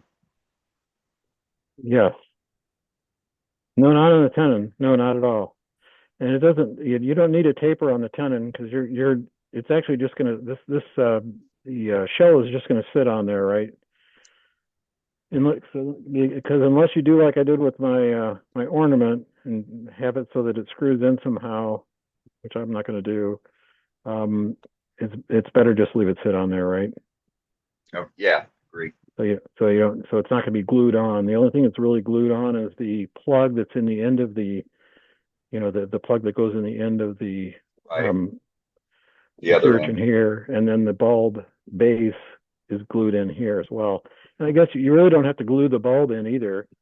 I mean, there are batteries inside these bulbs. There's like 3 little batteries inside here. So if the base is sitting in here, you can still, even if it's glued in, you can take it out and or take this part out, that has batteries in it and replace the batteries. Or if you don't want to do that, you can just let it sit in there like that, right? Yeah, You don't have to glue it in. that makes sense. Yeah. So now I'm going to, again, we're going to make the shape into something more like this, right? This is what we've got so far. We have to cut something that, you know, comes whatever shape you want. But I can take quite a bit of wood off here. This part of the blank. Oop, almost dropped that. So I'm going to bring up the tailstock again, give me some support.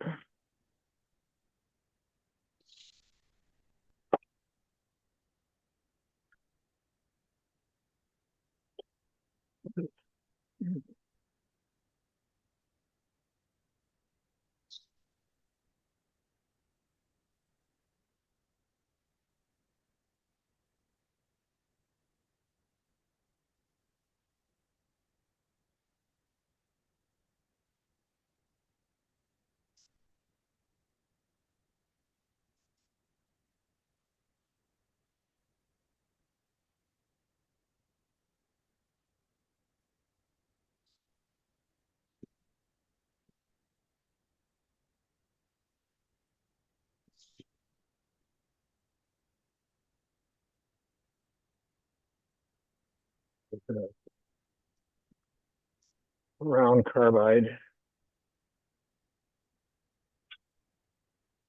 Too high. You got to get on the center line here.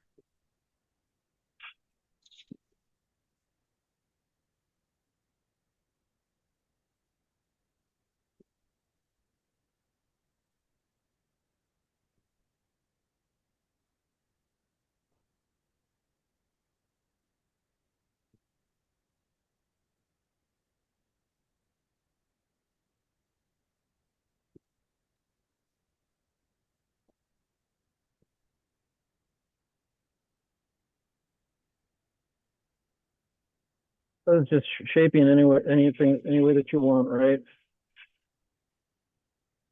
One thing I want to do right now, I guess, is set the bottom. All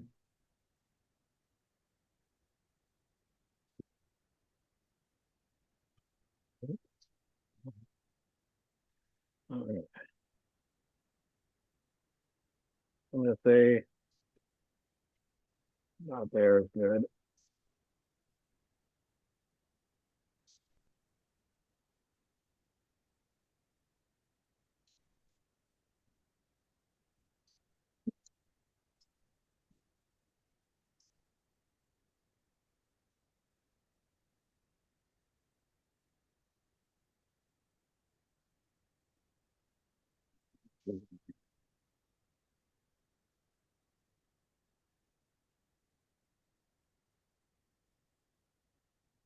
This is my spindle gouge now. It's kind of a curve at the bottom.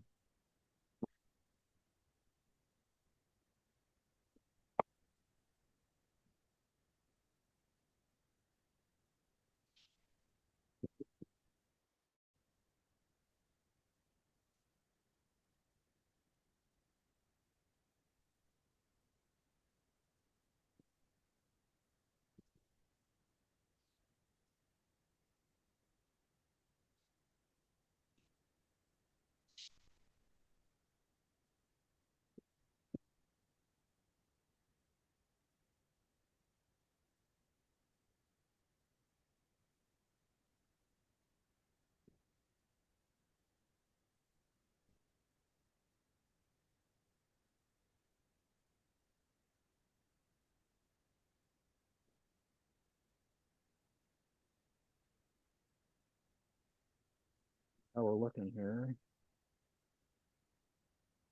Got a line here, obviously.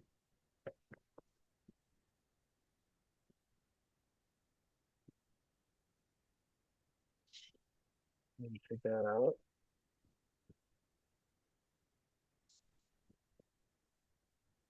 So I think you get the idea. You can kind of shape this any way you want, right? Yeah, for sure.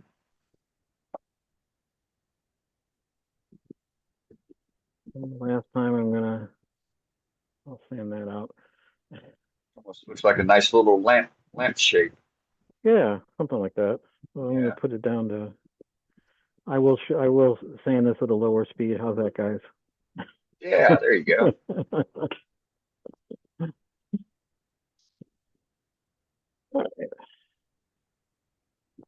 Yeah, it's looking good.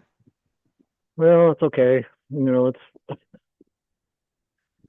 I have It's a nice I have little one of these project. little. I don't know if you've seen one of these kind of sanding.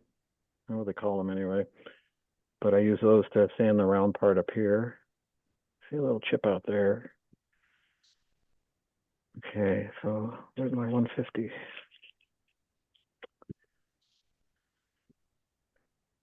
Okay.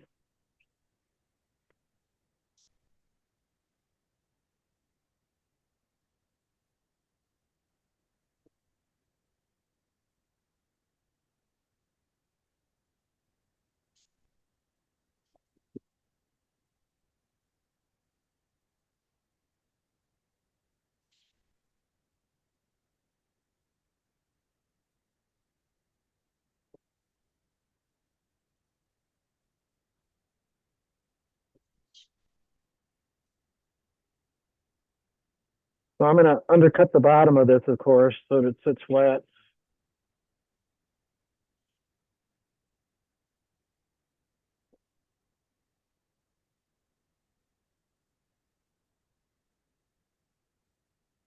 Looks like.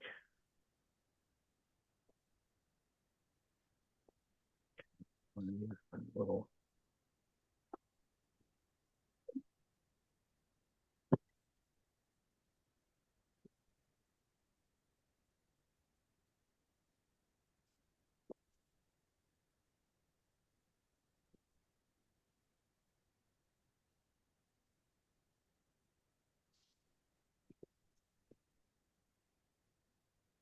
The 180 now.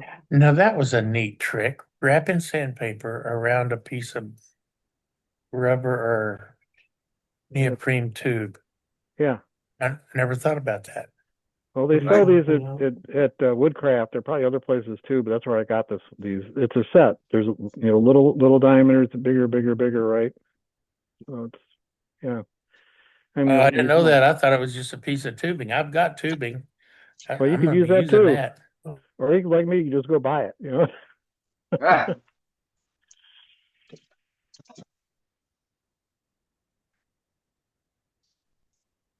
Yeah, I've actually used drill bits actually for really small diameters when I'm trying to sand really small diameters. You can use just a regular drill bit. You know, at least that's what I've done anyway.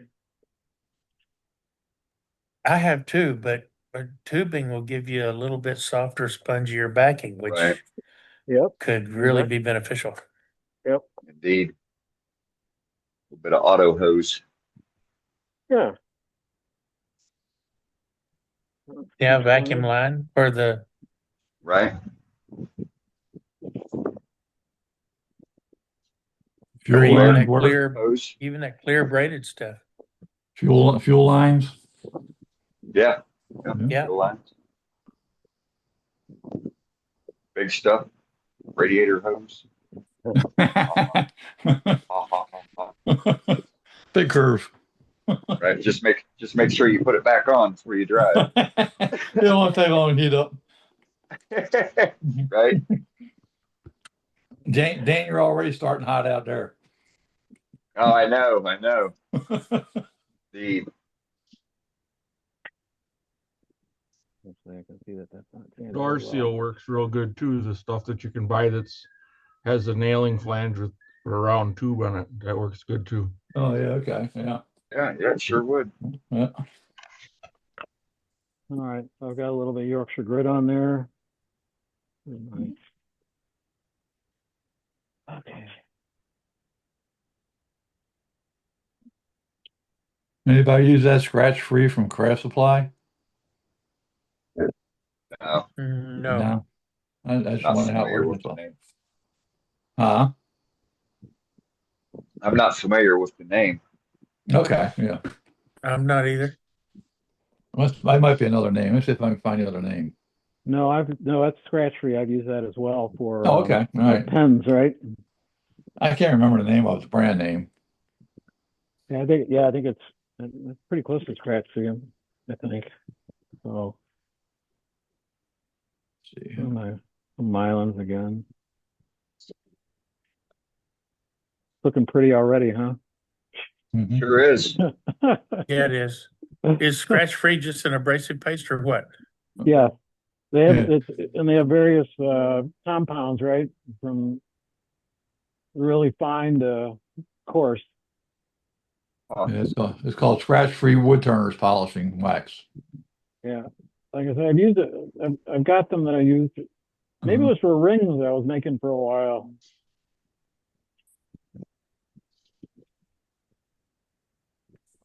So that's what the kind of base looks like. Now I just have to part it off, undercut it. Yeah, I made enough.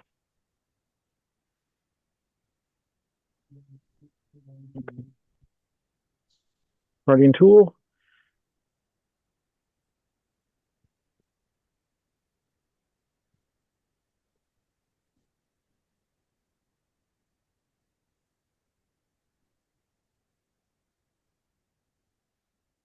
Didn't leave myself enough room, did I? Yeah, you're pushing a little tight there. It's gonna make it though. Can always get this All back. skill, all skill. You got this, Ron.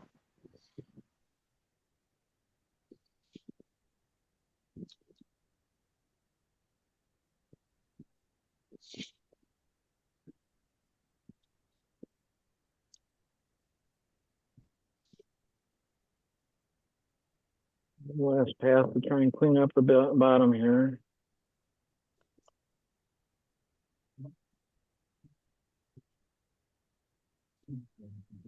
Yep. But that was it. Yep.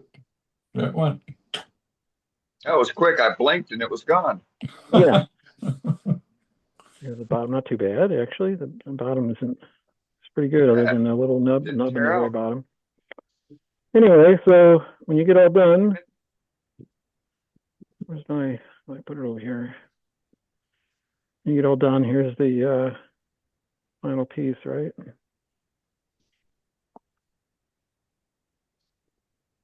This is the wrong one. Anyway, but that's the final view, right?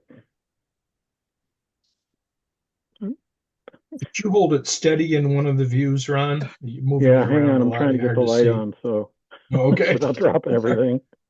Thanks. Yeah, so this is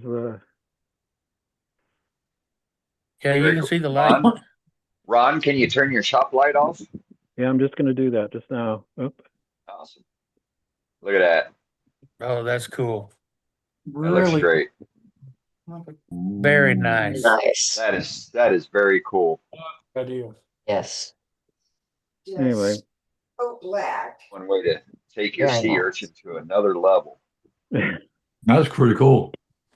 I It know, is. and you could, because of the way he did that, you could actually even do that. You'd have to be careful with, how you'd hold it in, but you could actually do that with an ornament too. Yeah. How would you hold that on for a Christmas ornament? Well, so I did that. I did it in ornament. You can see. I'll turn the light off again. Oh yeah, that's right. You threaded the bottom. So I'm unthreading it when I do that, and I'm going to thread it again. How did you cut threads in? I don't in a sea urchin? No.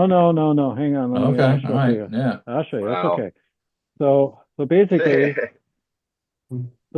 what this is, there's the. Let me see. I got to get this. I mean, I Put guess it I up got to do higher. the overhead. No, I got to do Hold it. overhead. There you go. So what I did here is I made the finial on the top. I'm going to do it this way. So a little bit. So this got a bigger hole in it because it's a Sputnik. Right. Anyway, so you can see that there's a piece of wood in the bottom, and actually I stuck the top of the light bulb.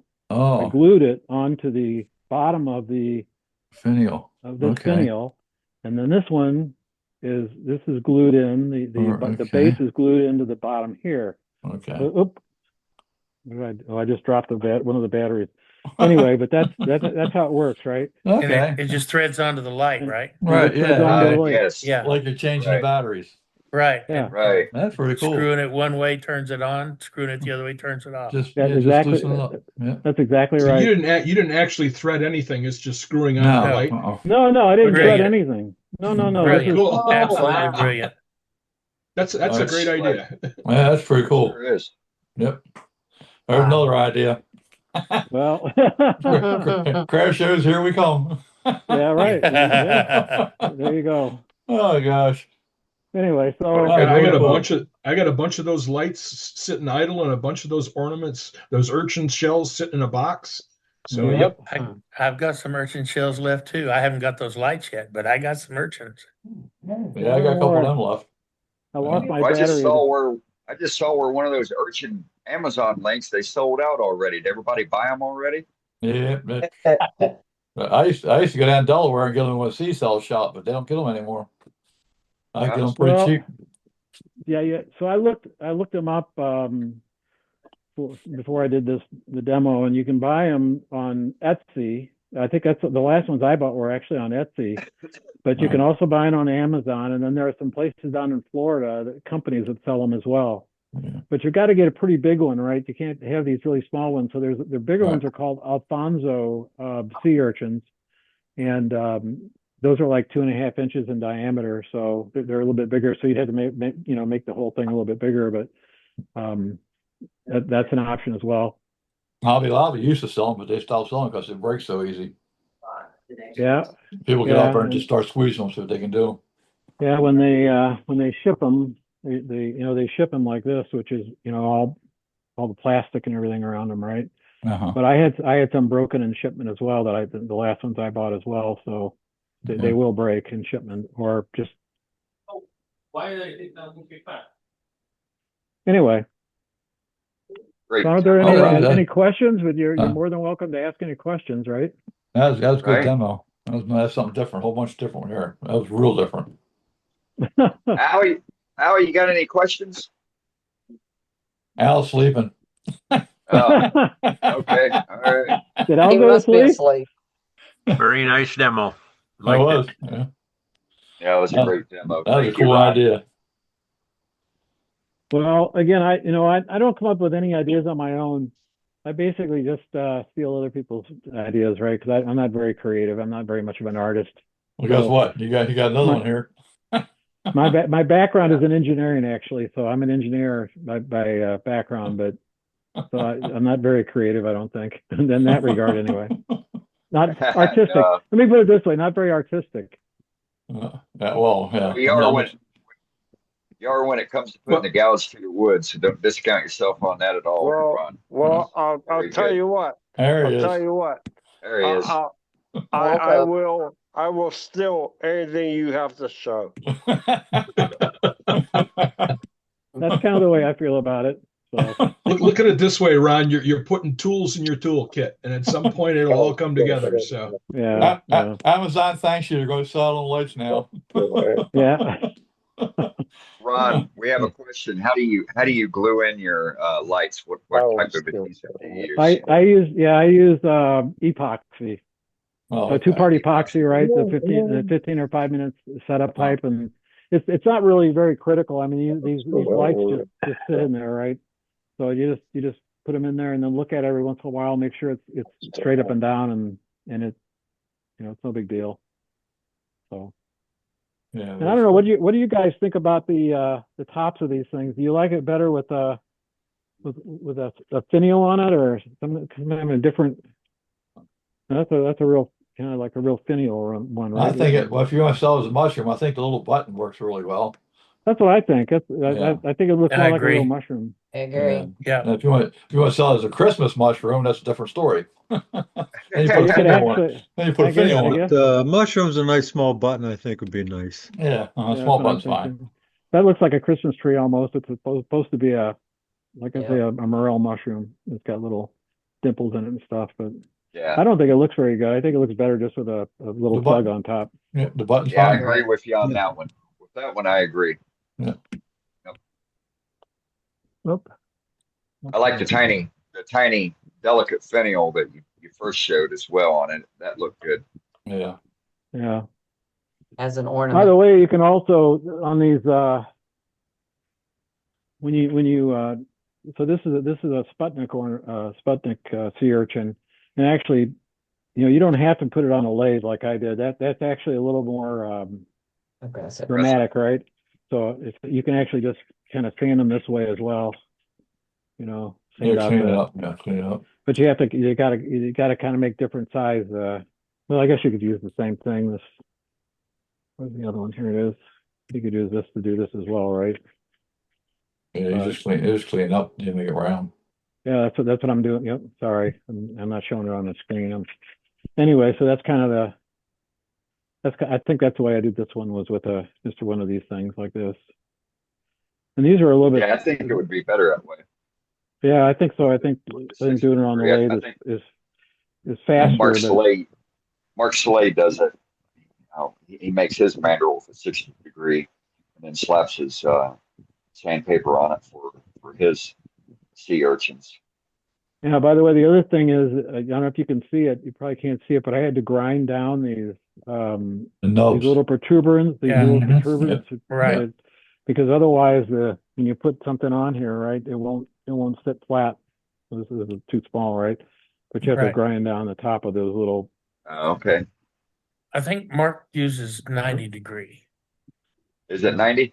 I know 90. he uses some type of cone on it. 45. Yeah, it's 90 degrees. I think it's 45. It gives you a 90, but yeah. I got I think my AirPods are running out of power. Actually, I lost one of them. I got a dumb question. What? Sometimes when I do the sea urchins for a Christmas ornament, I use Mod Podge in the center of that because they're so fragile. And that just gives it a little bit of support. Have you ever tried putting Mod Podge with the lights in there if that would block the light? Actually, this one I did. I put Mod Podge in this one. Okay. But I think it doesn't show as much light coming out when you coat the inside of it, right? Yeah, because you got those veins there, right? Yeah. So this is one. That's all. Yeah, I stopped using Mod Podge actually because I don't think it shows the light as well. But yeah, it does toughen up. It does make them tough, and I guess you could also spray it with lacquer or something as well. Yeah, you might use. I'm just thinking out loud here. Clear Elmer's. They make a clear Elmer's. I mean, Elmer's dries clear anyway, sort of, but the clear Elmer's really dries clear. That might work. Yeah. There's always the thicken, the Titebond thicken quick too. That dries clear also. Krylon triple thick works good. I was thinking for the inside. Mm-hmm. I got fuzzy. This is weird. Okay. Anyway, I think I'm losing my AirPods, so I may not be able to hear you guys very much longer or speak. That was a great demo, Ron. Thanks. Great demo, Ron. Great demo. Thank you very much. Yep, a lot of great ideas. Yep. Yeah. Well, I appreciate it, guys. Nice. Yeah, very Great good. job. All right. Well, with that, nobody else has got any questions for Ron. We'll go back to a little bit of gallery here. We got about an hour. So what do we got, Matt? Anybody? Well, next up is Leonard. What you got, Leonard? All right. So somebody else is talking about cherry. This is out of cherry. It's dyed with a green and yellow on the bottom. The top is a black and then natural. The problem I had is I turned in my basement. I know a lot of you guys are Southern guys, probably don't have basements or whatever. But this year's been like super, super humid. We haven't had rain, but it's been really humid. So the problem I have is, I don't know if it's going to show up. You can see a crack come up here. When I bring it up out of the basement, they crack.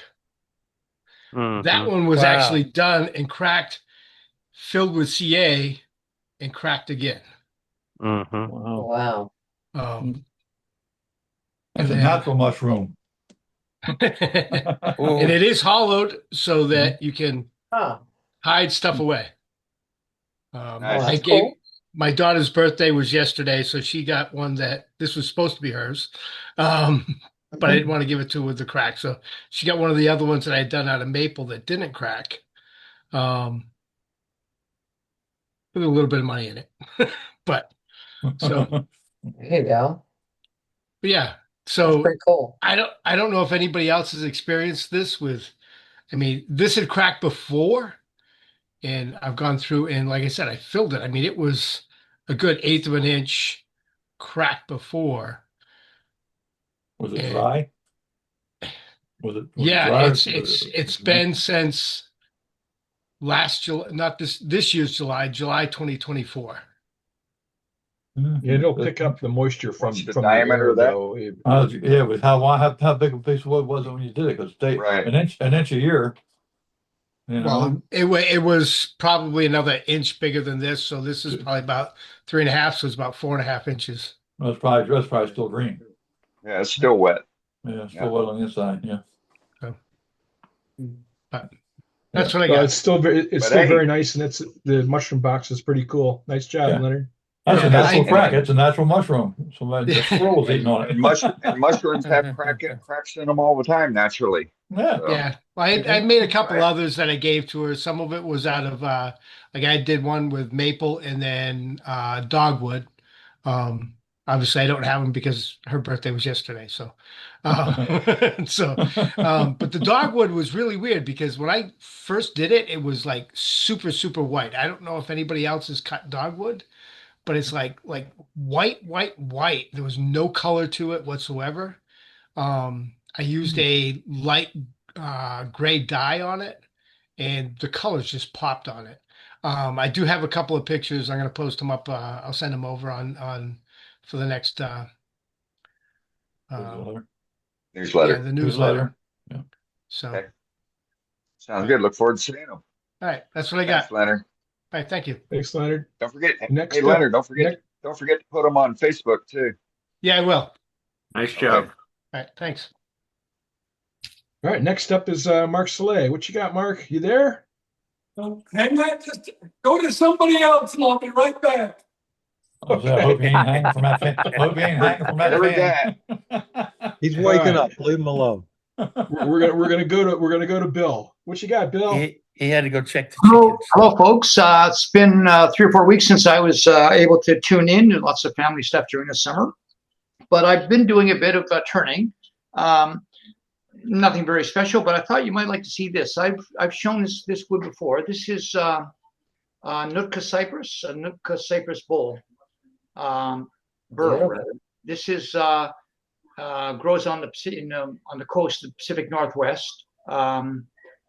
Beautiful. It's quite soft, but very pretty wood. Yes. It's hollow form. It's cut out inside, and it's Great. it's Pretty grain. wood to die for. Yeah. Right. Yeah, very pretty. That's very pretty. Lots of And character. what's the finish? Scared me. Yeah. Say white pond. Maybe 12 coats of white pond poly for a finish. Takes the first 2 or 3 coats take forever to dry because the wood is so oily. And even this wood was probably cut 25 years ago, but still takes forever for the first coats of poly to dry. Oh. Wow. Yeah. Very cool, Bill. How does that wood turn, Bill? It's hard. maybe like cherry. It's quite soft, but it takes a nice finish. Yeah, it does. I think probably like cherry. Yeah. Probably light as a feather, ain't it? Yeah. Very good. Very nice. Pretty piece. All right, let's go back to Seeing see you if tonight, Bill. if Okay, Mark's I'm there. back. All right, can we see what you got, Mark? Okay. Here we go. Let me get to, Nope. yeah, hang on. There you go. There we Oh, go. wow. Just a second. I gotta put my knees up here so you can see in the background. Hey, we're already impressed because you flipped the phone Right? around real quick. Yeah. You beat me And to it, didn't Brenda. and You didn't didn't mute mute yourself in the himself process. He's getting the hang of it. or Yeah. turn the video off. I did another one of my little doozy wappets. Doozy Woppets. That. Let me see. I guess I just have to hold it up. I was going to try to stand it up. There you go. Can you get, is that in focus or Yeah. what? Hold it up a little bit higher, about 2 inches Raise it higher. Yep. There you And go. move it back a little bit. Yep. Very nice. Move it That's further gorgeous. away. Further away, Wow. Mark. There you go. Yeah, that's the little piece of camphor. Lovely. Lovely. Look how tiny that thing is. Yeah. Portions are so cool, so right though. It's just so beautiful. Dang. Right. Okay. Then I did a dog urn. Let me get it over here. I'll just try to hold it. Another gorgeous piece. That's Wow. out of African pink ivory. Oh, wow. Just a second, I'll get this out of the way. I'm just trying to give you a background here so that you can see the finial and everything. Hold it. There you That's go. gorgeous. Wow. And of course, they're all threaded. You know, and that pink ivory is hard. Thanks to Fred Reddick down in Daphne, Alabama. He had some pink ivory that I bought from him. What finish did you put on that? I just use one coat of that Parfix 3408 and Okay. buff it with the Von X. And then this is a piece of I'm trying to get that background up there. Oh my God, he's going from small to big. It's a huge piece. All right, this is just a little urn, and that's made out of Florida rosewood with a little bit of sapwood in it. Looks like a buckeye. Nice. Nice. That's pretty. Hey. Yeah, Very good job. Those Looks are awesome. gorgeous. that's for me this week. And I use the ball-to-ball construction on the bottom, you know, so that you never see where they actually join. Mhm. But anyway, that's what I did this week. Beautiful. Very good. Nothing like that Parfix 3408 for a finish. I'll tell you what, just one coat, wipe it on, wipe it off, Yeah, right? one and done, no grinding. And buff it, you know, I mean, it's absolutely terrific. Love it. Very cool. Thanks so much, Mark. All right. Sorry for all this spasticity here. Oh, no worries. Next up is Doug, who's looking. And look at the head on this guy. What's I happening? know. Oh, it's been a while since I've been here. I'm trying Yes, to it look like has. Mark Stillay. Am I getting closer to looking like Mark Stillay? No. I think everybody's getting Oh, like very pretty. Santa. I figure I'm never going to be as good as a turtle as him, but maybe I can be as pretty as him. No. Now I know why. No. Now I know why you haven't been coming to the meetings, because you've been waiting for the summer beard to grow in. Right? Oh, goodness. All right, let me see what craziness I've got going on. So, just a little piece of red cedar turned it into a little winged bowl here. It was just a little limb off a tree. Nice. Oh. Got a couple of eyeballs looking at you now, I guess. Yeah, got two eyes. Or maybe this way. It's ET. Anyways, Actually, there's 4 eyes. I don't know if it was the last meeting I was in or a few meetings, but I haven't been in a meetings in a really long time, probably over a month now. This was the bowl that we were talking about with the ring shake.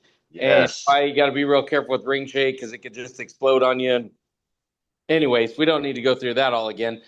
But I got to the point where I said, I'm done. I know my limitations. I'm not going to turn it anymore.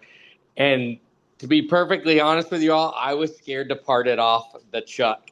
And so I did not touch this thing again until this past weekend. I started to turn it off, and then I chickened out again, and I just got the reciprocating saw, and I sliced it off, and then did a bunch of sanding. There But you I go. did get it off. There you It go. did come off. So I was shaking a little. Shaking to go with my ring shake. Well, especially Wow. after what all we were telling you. Right. And I don't- I've got quite a bit of this wood, and quite a bit of it did have ring shake. So I have had them explode.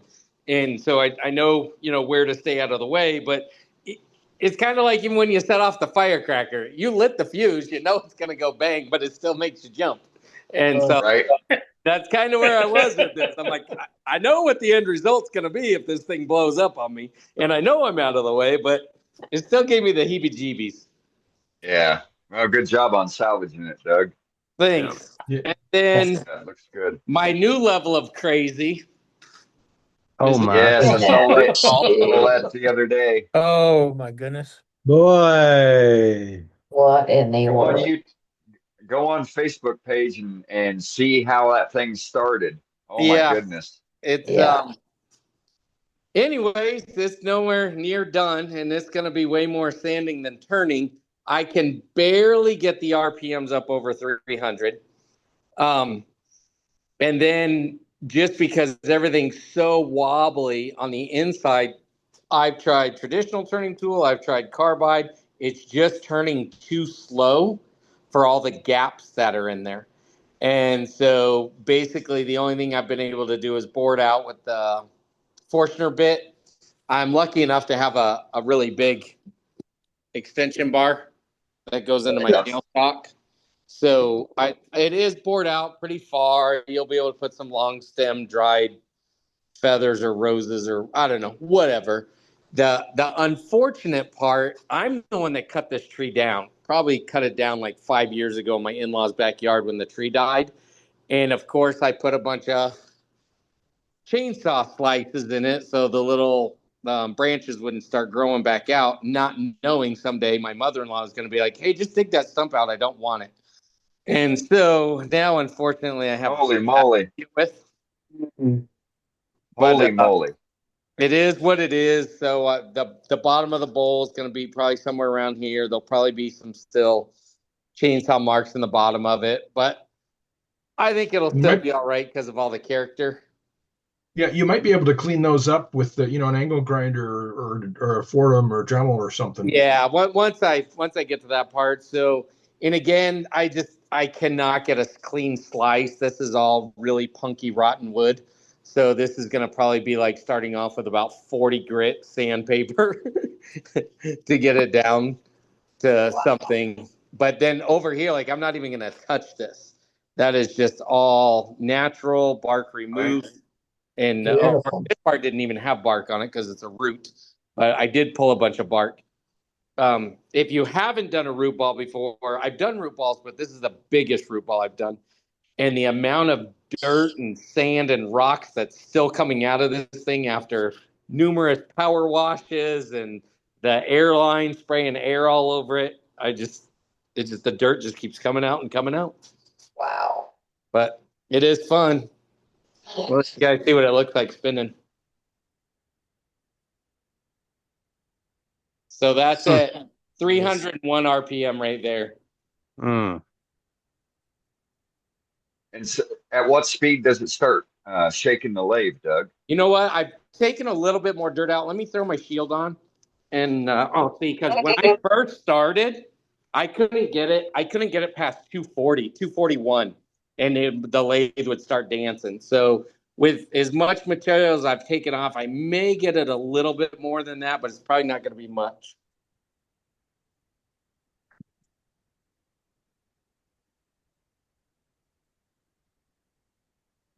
Yeah, there you go. 332, it's dancing. And I thought I pushed the envelope. Now I would be inclined to try to take it up a little bit faster for the resonation to stop. And see if it stopped. I first started, I tried, and then I was like, nope, I'm going to dump this lathe over on its side. I might now, but we'll see. But like I said, there's just, I mean, with Yeah, these you know your gaps, limits.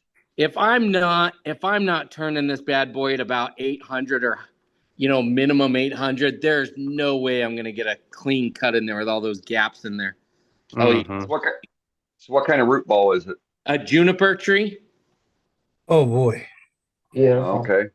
And it was kind of nice because the roots down here, when I turned all this to make it round, did not stink at all.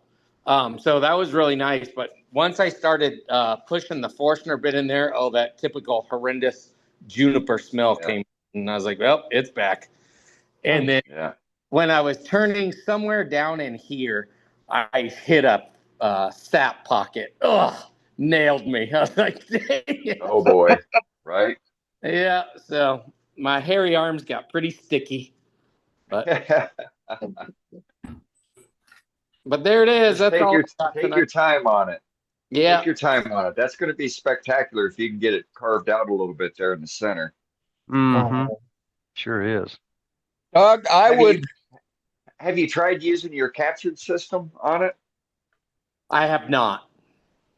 That's what I would attack it with. Yeah, the only thing I've done so far was the Forstner bit down there. I could hook up my hollowing system right there and see. That's what I mean. So it's captured, so you got that big bar for it. So yeah, now I might be able to get a little bit wider in there. Right. Yeah. Doug, I'd try painting the punky areas with something like Minwax wood hardener. Yeah. And then you might be able to get a smoother finish. Okay. Before you have to do all that sanding. Yeah. Yep. And then again, the other issue is just not being able to turn fast enough. The faster you turn, the cleaner your slice. Match that up with a sharp tool and you get a good cut. But and also it's just so full of sand. Right. I wonder if I can show you guys real quick. So let me put my shield back over my face, and then let me see if I just stick my foot up there and hold it.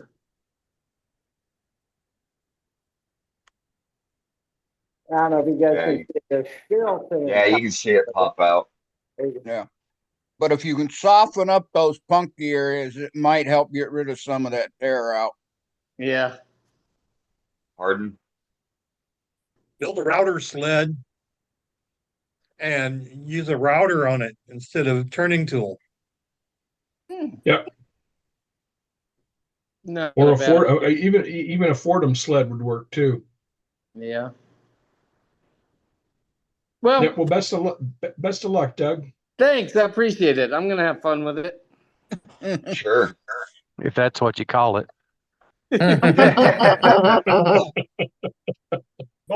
understand why you don't want to turn it up too high, because you'll have that lathe walking across the floor in no time. Yep. Mm-hmm. Yep. Fun. All right, cool. Fun. Well, we'll look forward to seeing progress on it. Thanks. All right. Hey, Jamie, you're next. If you turn your video on, we can switch to you. Thank you. You're next, Jamie. Hello. Hey, James, you're muted. You're muted now. Yep. Okay, I think you got the wrong person. Oh, yeah, they're switching here in the thing here. I'm sorry. Play spotlight. There we go. Sorry, Jamie. Oh, there we go. Hello, everyone. This is Hey, my Jamie. first meeting, actually. Welcome. A little bit of last Welcome, week. Jamie. And, thank you. It's Welcome. been very interesting. No, hey, this Great is my demonstration. main man. Al, hey, how are you? Jamie, hey, how are you? Doing good. We won't How are hold you, that Al? against you. No, him and Dave, who I introduced last week. This is my other main guy. Right on. Thanks for popping in, James. Anyway, I bought myself a present recently. There you go. Robert Sorby Hollower. Oh, Never yeah. done any hollowing, but I thought I wanted to give it a try. So I got that. And this is my first attempt. Oh, Very good. my. Very good. It First is. attempt, that is Wow. pretty. Looks This beautiful. Very is, nice. This is a piece of red bud. Okay. And if you all ever worked with red bud, it has a lot of cracks. Yes, it Boy, does. it's, Come on, give me a break, Lord. this one had ants. Yeah, everything. A lot of fixing on this. It was, like I said, it was my first attempt. It was a learning experience. I didn't get real deep in it. I don't know. It's I don't know how to show it right. It doesn't go back that far. It's pretty thick in the corners. It's down to about a 1/4 inch on the top and bottom walls. But I was Okay. pretty happy with that. Yeah, And I would be too. I made a second attempt. This was a little hollowed lidded that's box. pretty. Very good. This is red eucalyptus. I don't know how to get it in front of the camera right. There we go. Back it up. Pull it further back. There you go. Right there you go. There we go. Gorgeous. Perfect. That is Looks like beautiful. lace wood. Wow. And I made a desert ironwood top for it. Mm-hmm. Looks like Coco Bolo. No, that's desert ironwood. That's pretty. Okay, how many times did you have to sharpen the tool while making that little ironwood lid? Actually, I don't think I sharpened any tools for making that lid. I have found Be questioned if it's really ironwood. No, I'm just teasing. it is really ironwood. This is another ironwood box I made, Nice. Very nice. and this one was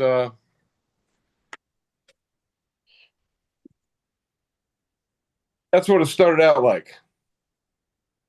It was a hollow branch. That's pretty. Kind of has a little Texas Ebony look to it. That's that was the end. It wasn't flat, so I cut that off to start. I don't know if you can see inside. My lighting's not great here, but got a little bit of sapwood left on it. It's beautiful. And Yes, since it it was a hollow log and I started out coring it, I made a plug to go in the bottom Nice job. and then a cap to go on the top. There you go. Looks great. This was not made with the holler. This was done with bowl gouges and scrapers. And Beautiful. turning it spindle style, this was the log. It was extremely abrasive on the cutting edges. I had to sharpen extremely frequently, cutting it in this shape. However, the ironwood, when you mount it cross grain like bowl, I find it cuts very easily. I don't know why. Yes. I don't know why. But that I was like my your work. experience. Beautiful. What kind of Anyway. finish you put on them? These have a penetrating oil finish, Beal Buff and Carnauba wax on it. Nice. The ironwood jar is simply buffed. There's no finish at all on this. Really? That's gorgeous. There's no finish on this. Mm-mm-mm. Beautiful. So, Very nice, Jamie. thank you. Jamie, Welcome. it's cool. It's cool you popped in tonight, man. It's cool. He's one of my pals from CAT, Catoctin Area Turners. And Yep. TNT. And absolutely, yes. Thursday night with Dave. Dave, are you still here? Are you on tonight? Maybe Guess not. Well, Maybe nice not. seeing you at the meeting. Yep. Good to have you, Jamie. Thanks for stopping in. Yes. No, absolutely. Hey, Jamie, gorgeous thanks work, a lot bud. for popping in, man. Okay. Next up is Doug. What you got, Doug? Hey, boys and girls. Good to see everybody tonight. I wasn't sure how long I was going to be able to stay. I'm about to go down. But real quick, just wanted to show you a couple things. This is one I got mesmerized by cutting wet wood.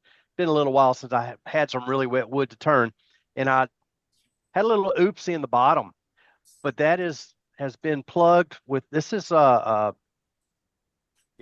that is. I think it's sycamore, but it might be something else. But it was wet, whatever it was. But I made a plug with Mopani.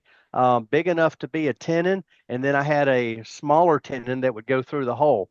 So put that on, glued it, let it sit for a few days, glued it with just wood glue, and then turn that inside tenon out, sanded it. That's been coated with walnut oil inside and out. Just a nice little utility bowl. Then I started a series, and I showed you last week this yellow one. I've been putting some finish on it. I've got pretty nice finish on the outside of this faux Fiesta ware. This is a yellow one on Sycamore. It came out quite nice. Got some walnut oil on the inside of that. Still have the tenon on it because I want to do a little more buffing on it as the oil dries and I get some more. And then yesterday I turned a blue one. This one doesn't have any finish on the outside. I do have walnut oil on the inside, nothing on the outside yet other than my color. That's the Salisbury Craft color. It's non-toxic, all that fun stuff, water-based. But it works beautifully well. That's one coat. I did have a problem in this upper section. Let's see, there it is. There's a little, you can't see it on the screen so well, but there's a little crack right through there, and I put some glue on it. Thought I had it all sanded off, and when I was sanding on the inside, and I realized there were 2 dots on the side of that crack. They were glue dots, and the color just didn't take there, so they were white. So I sanded this whole upper section from the bead up, sanded that almost all the way back to get rid of those 2 CA dots, and then reapplied the color from the bead up, and they're identical. There's no change there. Nice. I've got one coat, a good heavy coat of sanding sealer on there. I need to knock that back just a little bit. I'll do that with a Scotch-Brite, and then it'll start getting the Rust-Oleum 2X. That's what I used on the yellow one. I'll use it on this one. Had decided I'd try it again. I wasn't going to use that stuff again. My first can was horrible. I could not put it on thin enough where it wouldn't run. Couldn't do it. This can is totally different. It's like a whole different product, and I'm liking it so far. You guys who use it have been touting it, and I just was not getting the good results you all were with the first can. This can is perfect. So I'm going to keep using it till I start having trouble again, and then I'll go back to lacquer. That's me for this week. Nice job, Doug. Thanks, guys. All right, thank you, Doug. Next up is Joaquin. What you got, Joaquin? Okay. So our club has a challenge of doing this month weed bases. And I've turned a few, but I've given them away or sold them or whatever. And so here's starting out with, this is red cedar, and it's kind of rugged. Wow. Yeah, that looks nice. Nice. Yeah. Although I broke a rule that Steve Center gave me. He said, don't turn a piece where you can lay your credit card on it flat. You should have some curve. But anyway,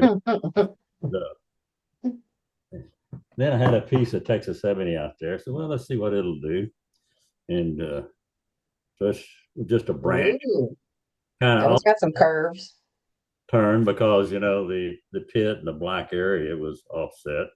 So I decided to turn it offset. I haven't finished it yet, but got a little nice.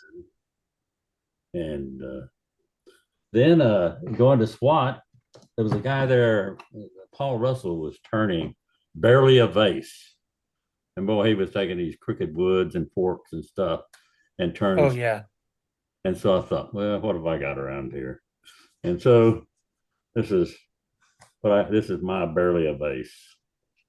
Wow. I love it. Wow, that is so cool. Yeah. Wow. There's just a branch that had a little curve in it, and you got to find your points, cut both ends flat, to get them going. But yeah, it's actually a fork, so I've got a split there where the other branch was coming out, but that's the end result. Beautiful. All right.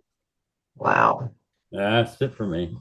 Did you stabilize that with something so it wouldn't split apart? No, I did not. It is the fork of a tree where it just knocked together, where it split out, and I'm not really worried about this. If it was a crack into the main branch or something, I probably would. But what speed were you turning at? I started out at 600, and after I got a kind of shape, I went up to 1,000. Okay. Settled out at 1,000. It's fun to do. I got a bunch of looking for a bunch more branches and forks and stuff to do that with. He did one. It was all a branch is almost in a circle. Started turning it, but it was too dried and it flew out of the lathe, broke on him, and they did one like this real quick. Yeah, it's fantastic. That's cool. Thank you. I like it. Yeah, I'm turned on them. Very different looking. Yes, it is. You'll be happy with the wood that's in the back of my truck Saturday, Joaquin. Oh, fantastic. Saturday we got learn and turn at our club. We don't have a very big club, but we got 7 lathes. And so we do a learn and turn on Saturday, and that's our theme. This Saturday is weed bases. And we're furnishing some wood, people bringing wood. I'm looking forward. I'll take a bunch of pictures and put it on Facebook here. See what we do. Very cool. Thanks. All right, well, thanks, Joaquin. That's all I've got on my list, Dane. So I'm going to switch back to you. Well, all right. Well, we've had quite the evening then. Had a lot of good gallery at the beginning of the show. Fantastic demonstration by Ron Pullman. We'll be getting him back on board again probably in the November or December.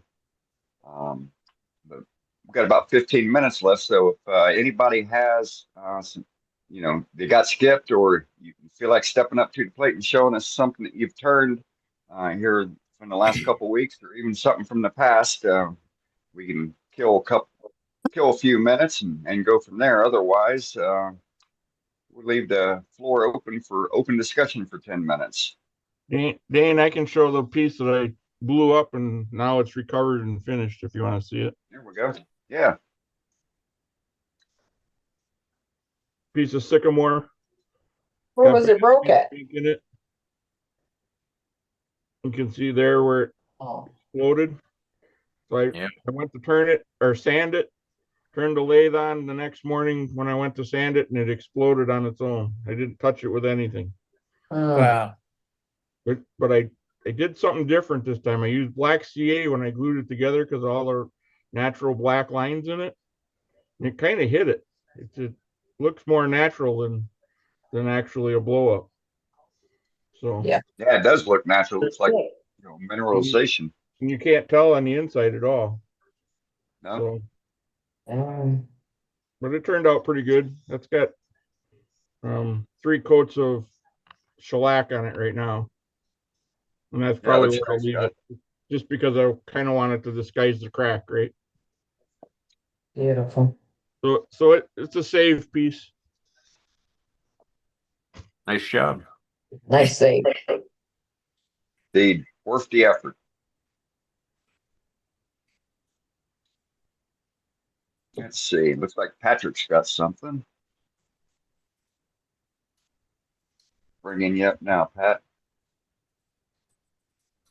I can get him. Oh, you got him. Okay. There he is.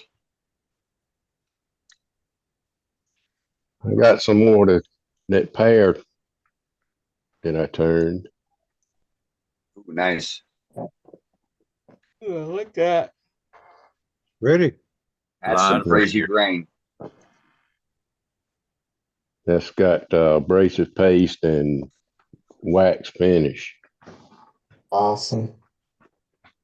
And then this is another piece of it. Ooh. Natural edge. Mm. This got the Rust-Oleum enamel finish.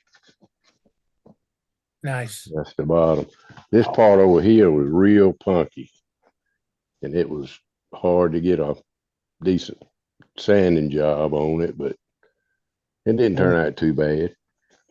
Oh, Yeah, looks it's got up. some pretty grain. No. Real pretty. Beautiful. And one more piece. Oh Scallop. yeah. Oh, Got nice. the scalloped edges on it and carved feet on the bottom. It really looks good. Yeah, that looks great. Wow. Nice. Man. Give you an A. Thanks. I'd give an A plus. Yep. Yeah, Second 4.0 that. on that. I love those scallop pieces. They're very creative. Nice work, Patrick. Mhm. Thank you. It's a lot of fun Right? trying different shapes and see Yeah. what turns out. Yeah, and if it doesn't work, just turn it off, right? That's right. Yeah. I did that on one piece. Got a little catch and popped them off. I said, well, they're gone. Right? Very cool. Thank you. Thank you, Patrick. That's it All for right. me. Next up is Joe. He's got something. What you got, Joe? Yeah, everybody was showing their little flower vases or weed pots, and I've been kind of making a few for a craft show that I've got coming up at my granddaughter's grade school. And this was a 4x4 piece of walnut rough cut lumber that I just left it rough cut, and then I turned the top to be the vase. It's not done yet. I still have the tenon and everything on it. I'm going to drill it out deeper and put a test tube in it so it'll actually hold water. But it's walnut, like I said, a little bit of bug damage here. But I kind of like that rustic look with a good polished look. Yeah, it's a great look. Yeah. Nice And job. then I had a persimmon tree. The top of it fell out in my yard early spring during a storm. And I left it set all year, and it ended up spalting on its own a little bit. You can see that. So this is persimmon out of my, like I said, out of my yard. Same thing. I left the bottom on because I had to finish drilling it out. Beautiful. And one more thing I have is I've been making a lot of wooden can koozies for people, and somebody asked for a small can koozie. So I actually made one out of cherry. I put a little bottom on it so it was a little more stable. But basically, it's so your can will fit in it. Yep. And then you got your little small can koozie. And this one's actually going to go to Mississippi to a friend of mine. And that's cherry. Do you have anything on the inside of it? I once I get it set to size, I lightly sand it, and then I put hang on.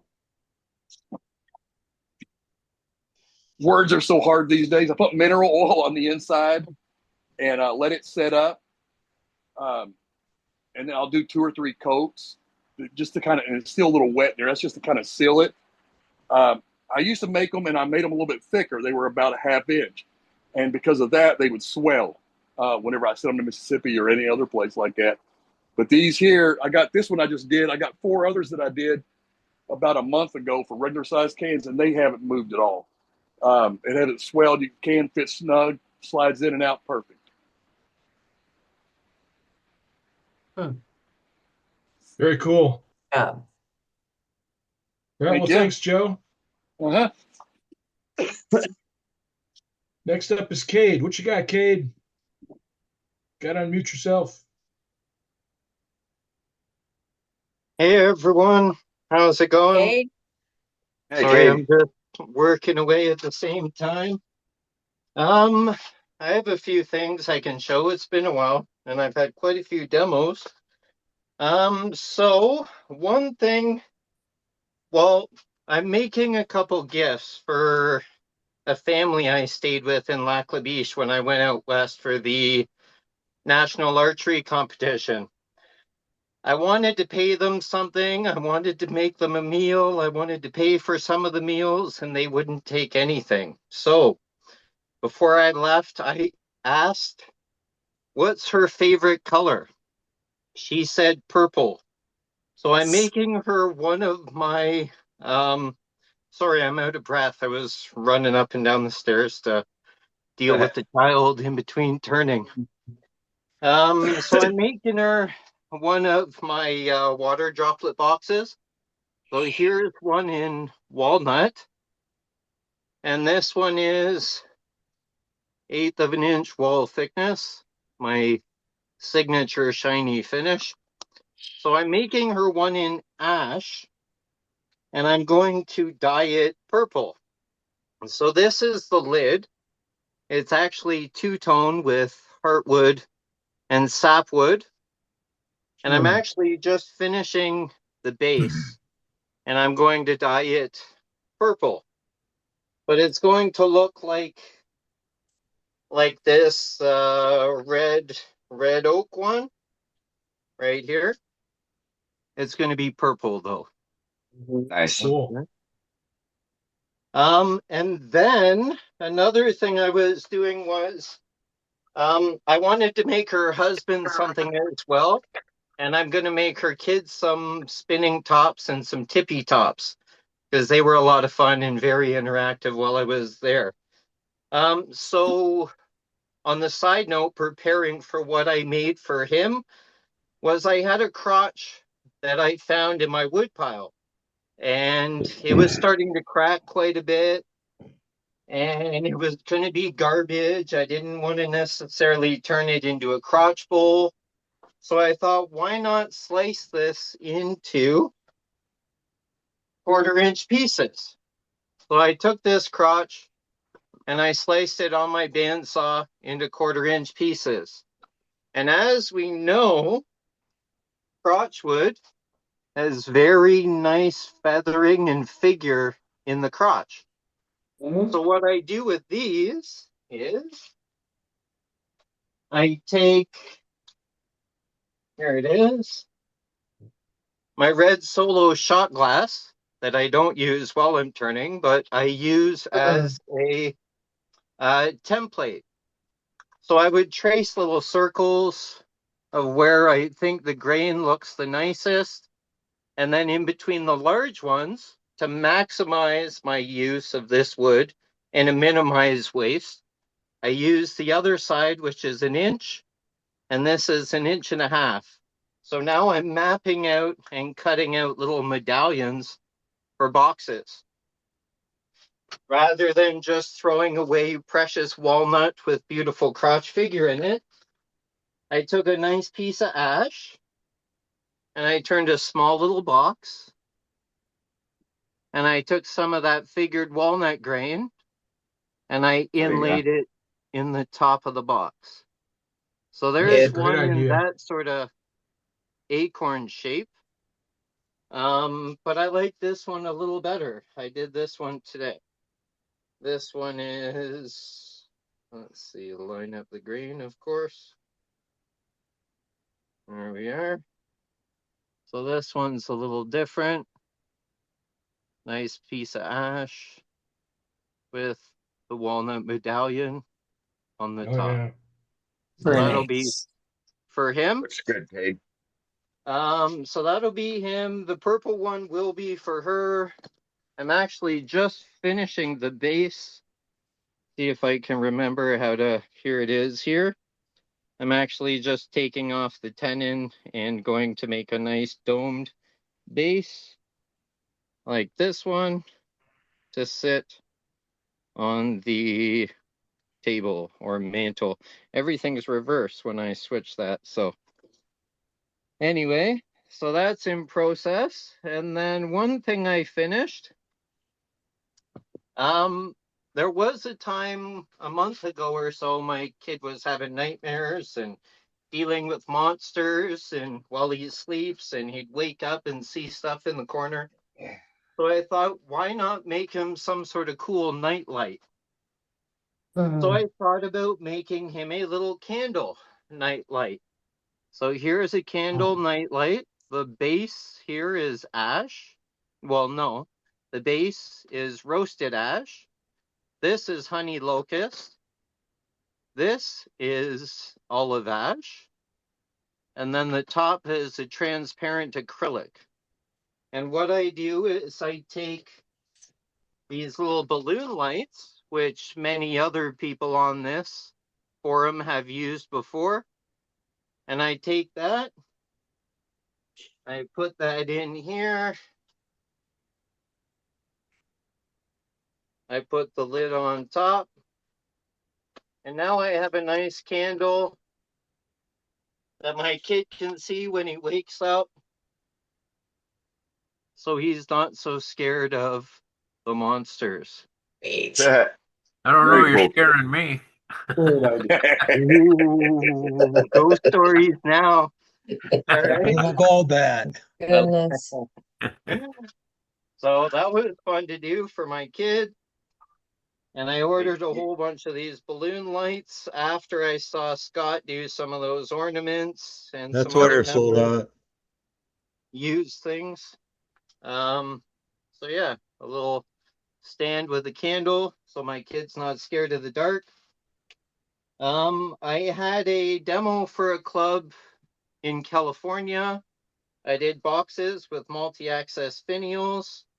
So I have a couple that I finished. Here's one, the base is roasted ash. And the finial on top is regular ash. And as I turn this, it sort of dances.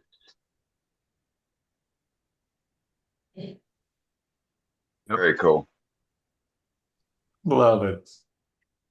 And then the one I did in another demo was this one out of apple. This one is crab apple that I harvested many years ago. And here is the finial up top, which sort of corkscrews. There. There's the inside. Not quite shiny and finished yet, but almost there. Another demo I did for a club was a Term Crescil, which is a German tower top. The base is walnut.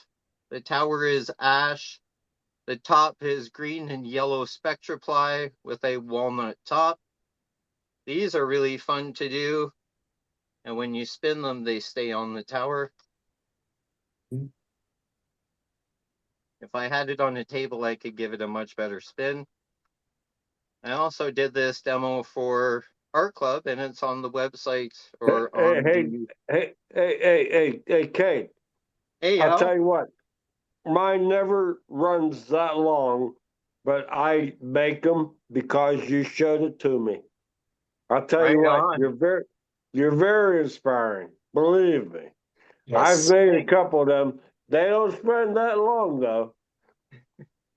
If I put it on the table and I spun it, it would spin a lot longer, but it was sort of a balancing act, I'll and I tell didn't you want it what, to. hey, believe me, I love that project. Yeah, it's quite fun. Quite fun It to do. is. And it's a great toy. It really is. It really is. It's a good toy for adults and children alike. We're all Oh big my kids, God, my right? grandkid loved it. Children of all ages. Yep. All right. Yeah. Very cool. For Good stuff, sure. Cade. And All right. one Thank you, or two Cade. more. Pardon? I'm sorry. Go You're ahead. not done. Go ahead, Okay, go ahead. Oh, sorry, just two more things. I'm saving the best for last. Okay. This was another demo I did for a club, which are wooden letter openers. So this was a fun project. This is made out of walnut. Little wooden shanks or wooden letter openers. Did so you they're turn fun. the whole thing, or did you flatten it with the bandsaw, or what? How'd you flatten it? No, I turned the whole thing, and I turned this whole profile and the blade profile on the lathe. And then I put a disc sander in my chuck that I made with a sacrificial piece of wood. Similar to one I had here somewhere. Similar to this one, but much larger.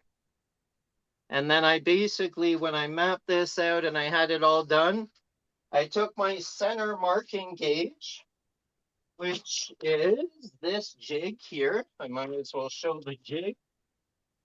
So this is my center marking jig. And this sits on my bedway. And this hits dead center of my spindle. So I would run this along my bedway while this is locked in place.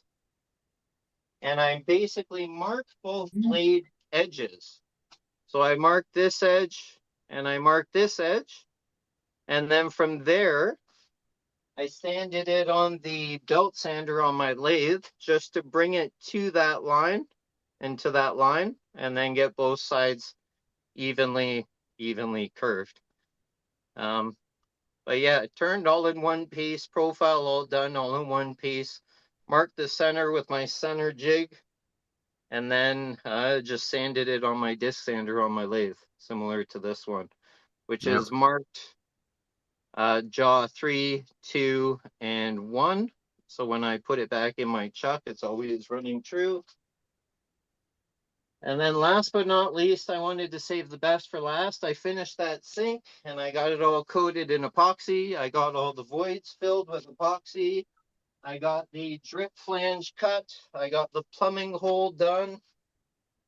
And it only needs one more coat. Oh my goodness. So that's filled with epoxy with gold leaf and black.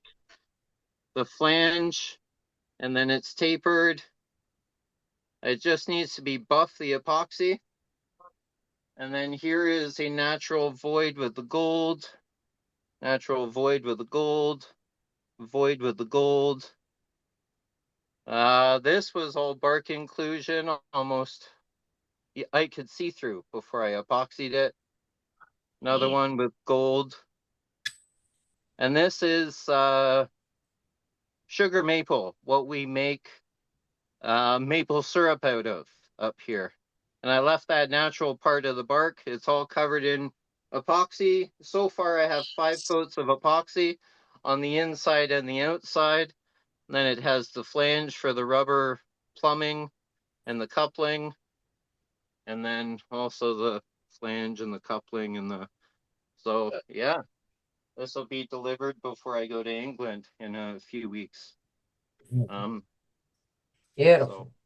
It looks great. Very cool. Nice project. Wow. How long is that taking you? That's taken me about a year to complete. When I talked to the guy, it was a soaking wet burl.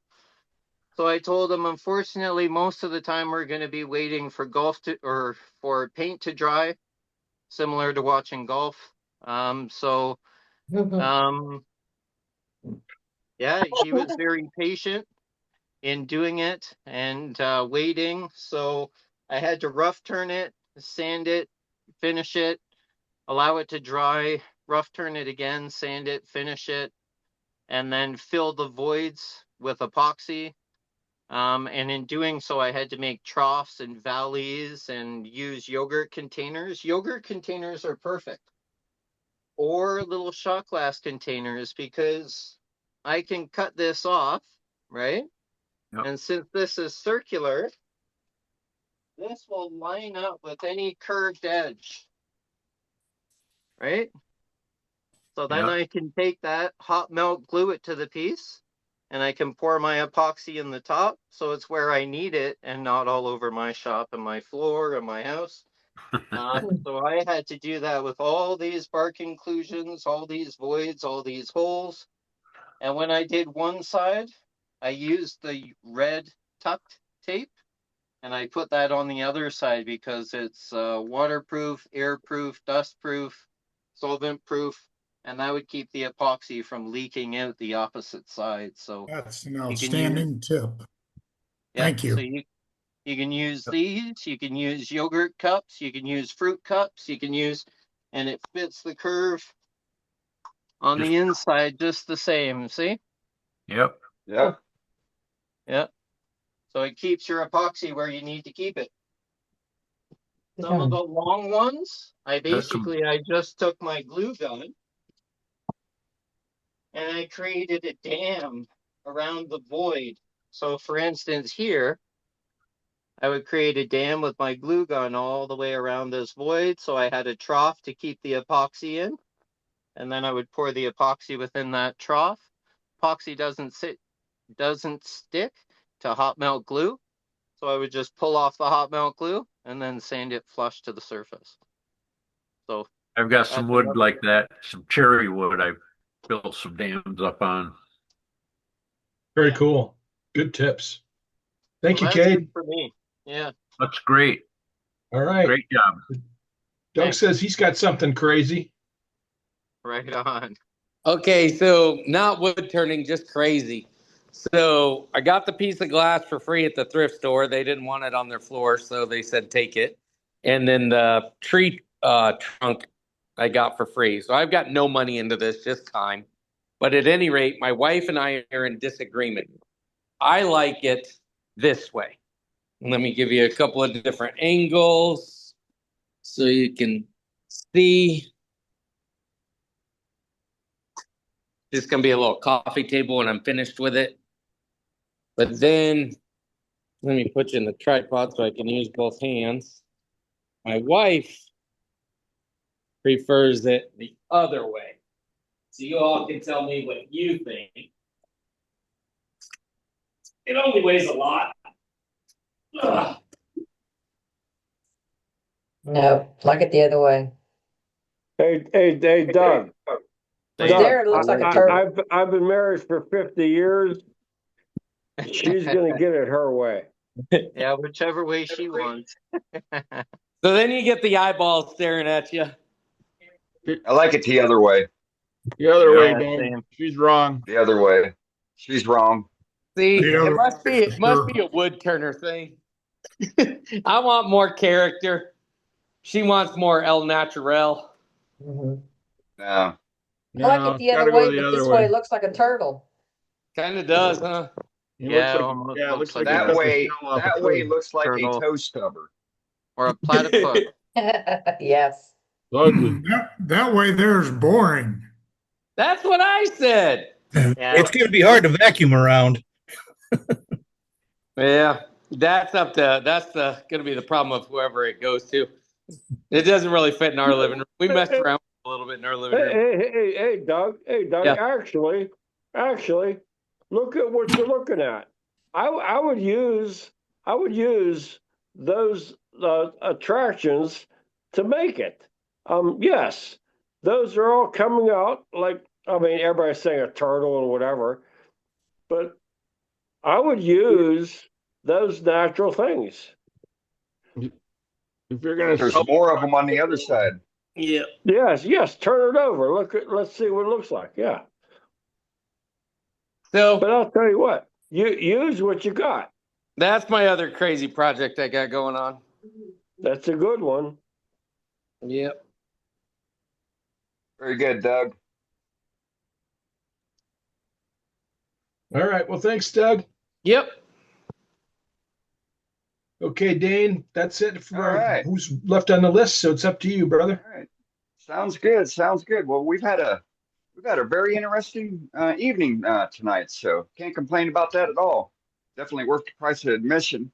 And so with that, we will call this the end of the official meeting, and we'll keep it open for a little while and do our after hours session. And that's where we get to talk and about anything and everything, and let our hair down, provided you got some hair to let down, and we'll go from there. But otherwise, for those that want to pop off because it is late, and those that got to work in the morning, don't feel like you're going to be missing anything.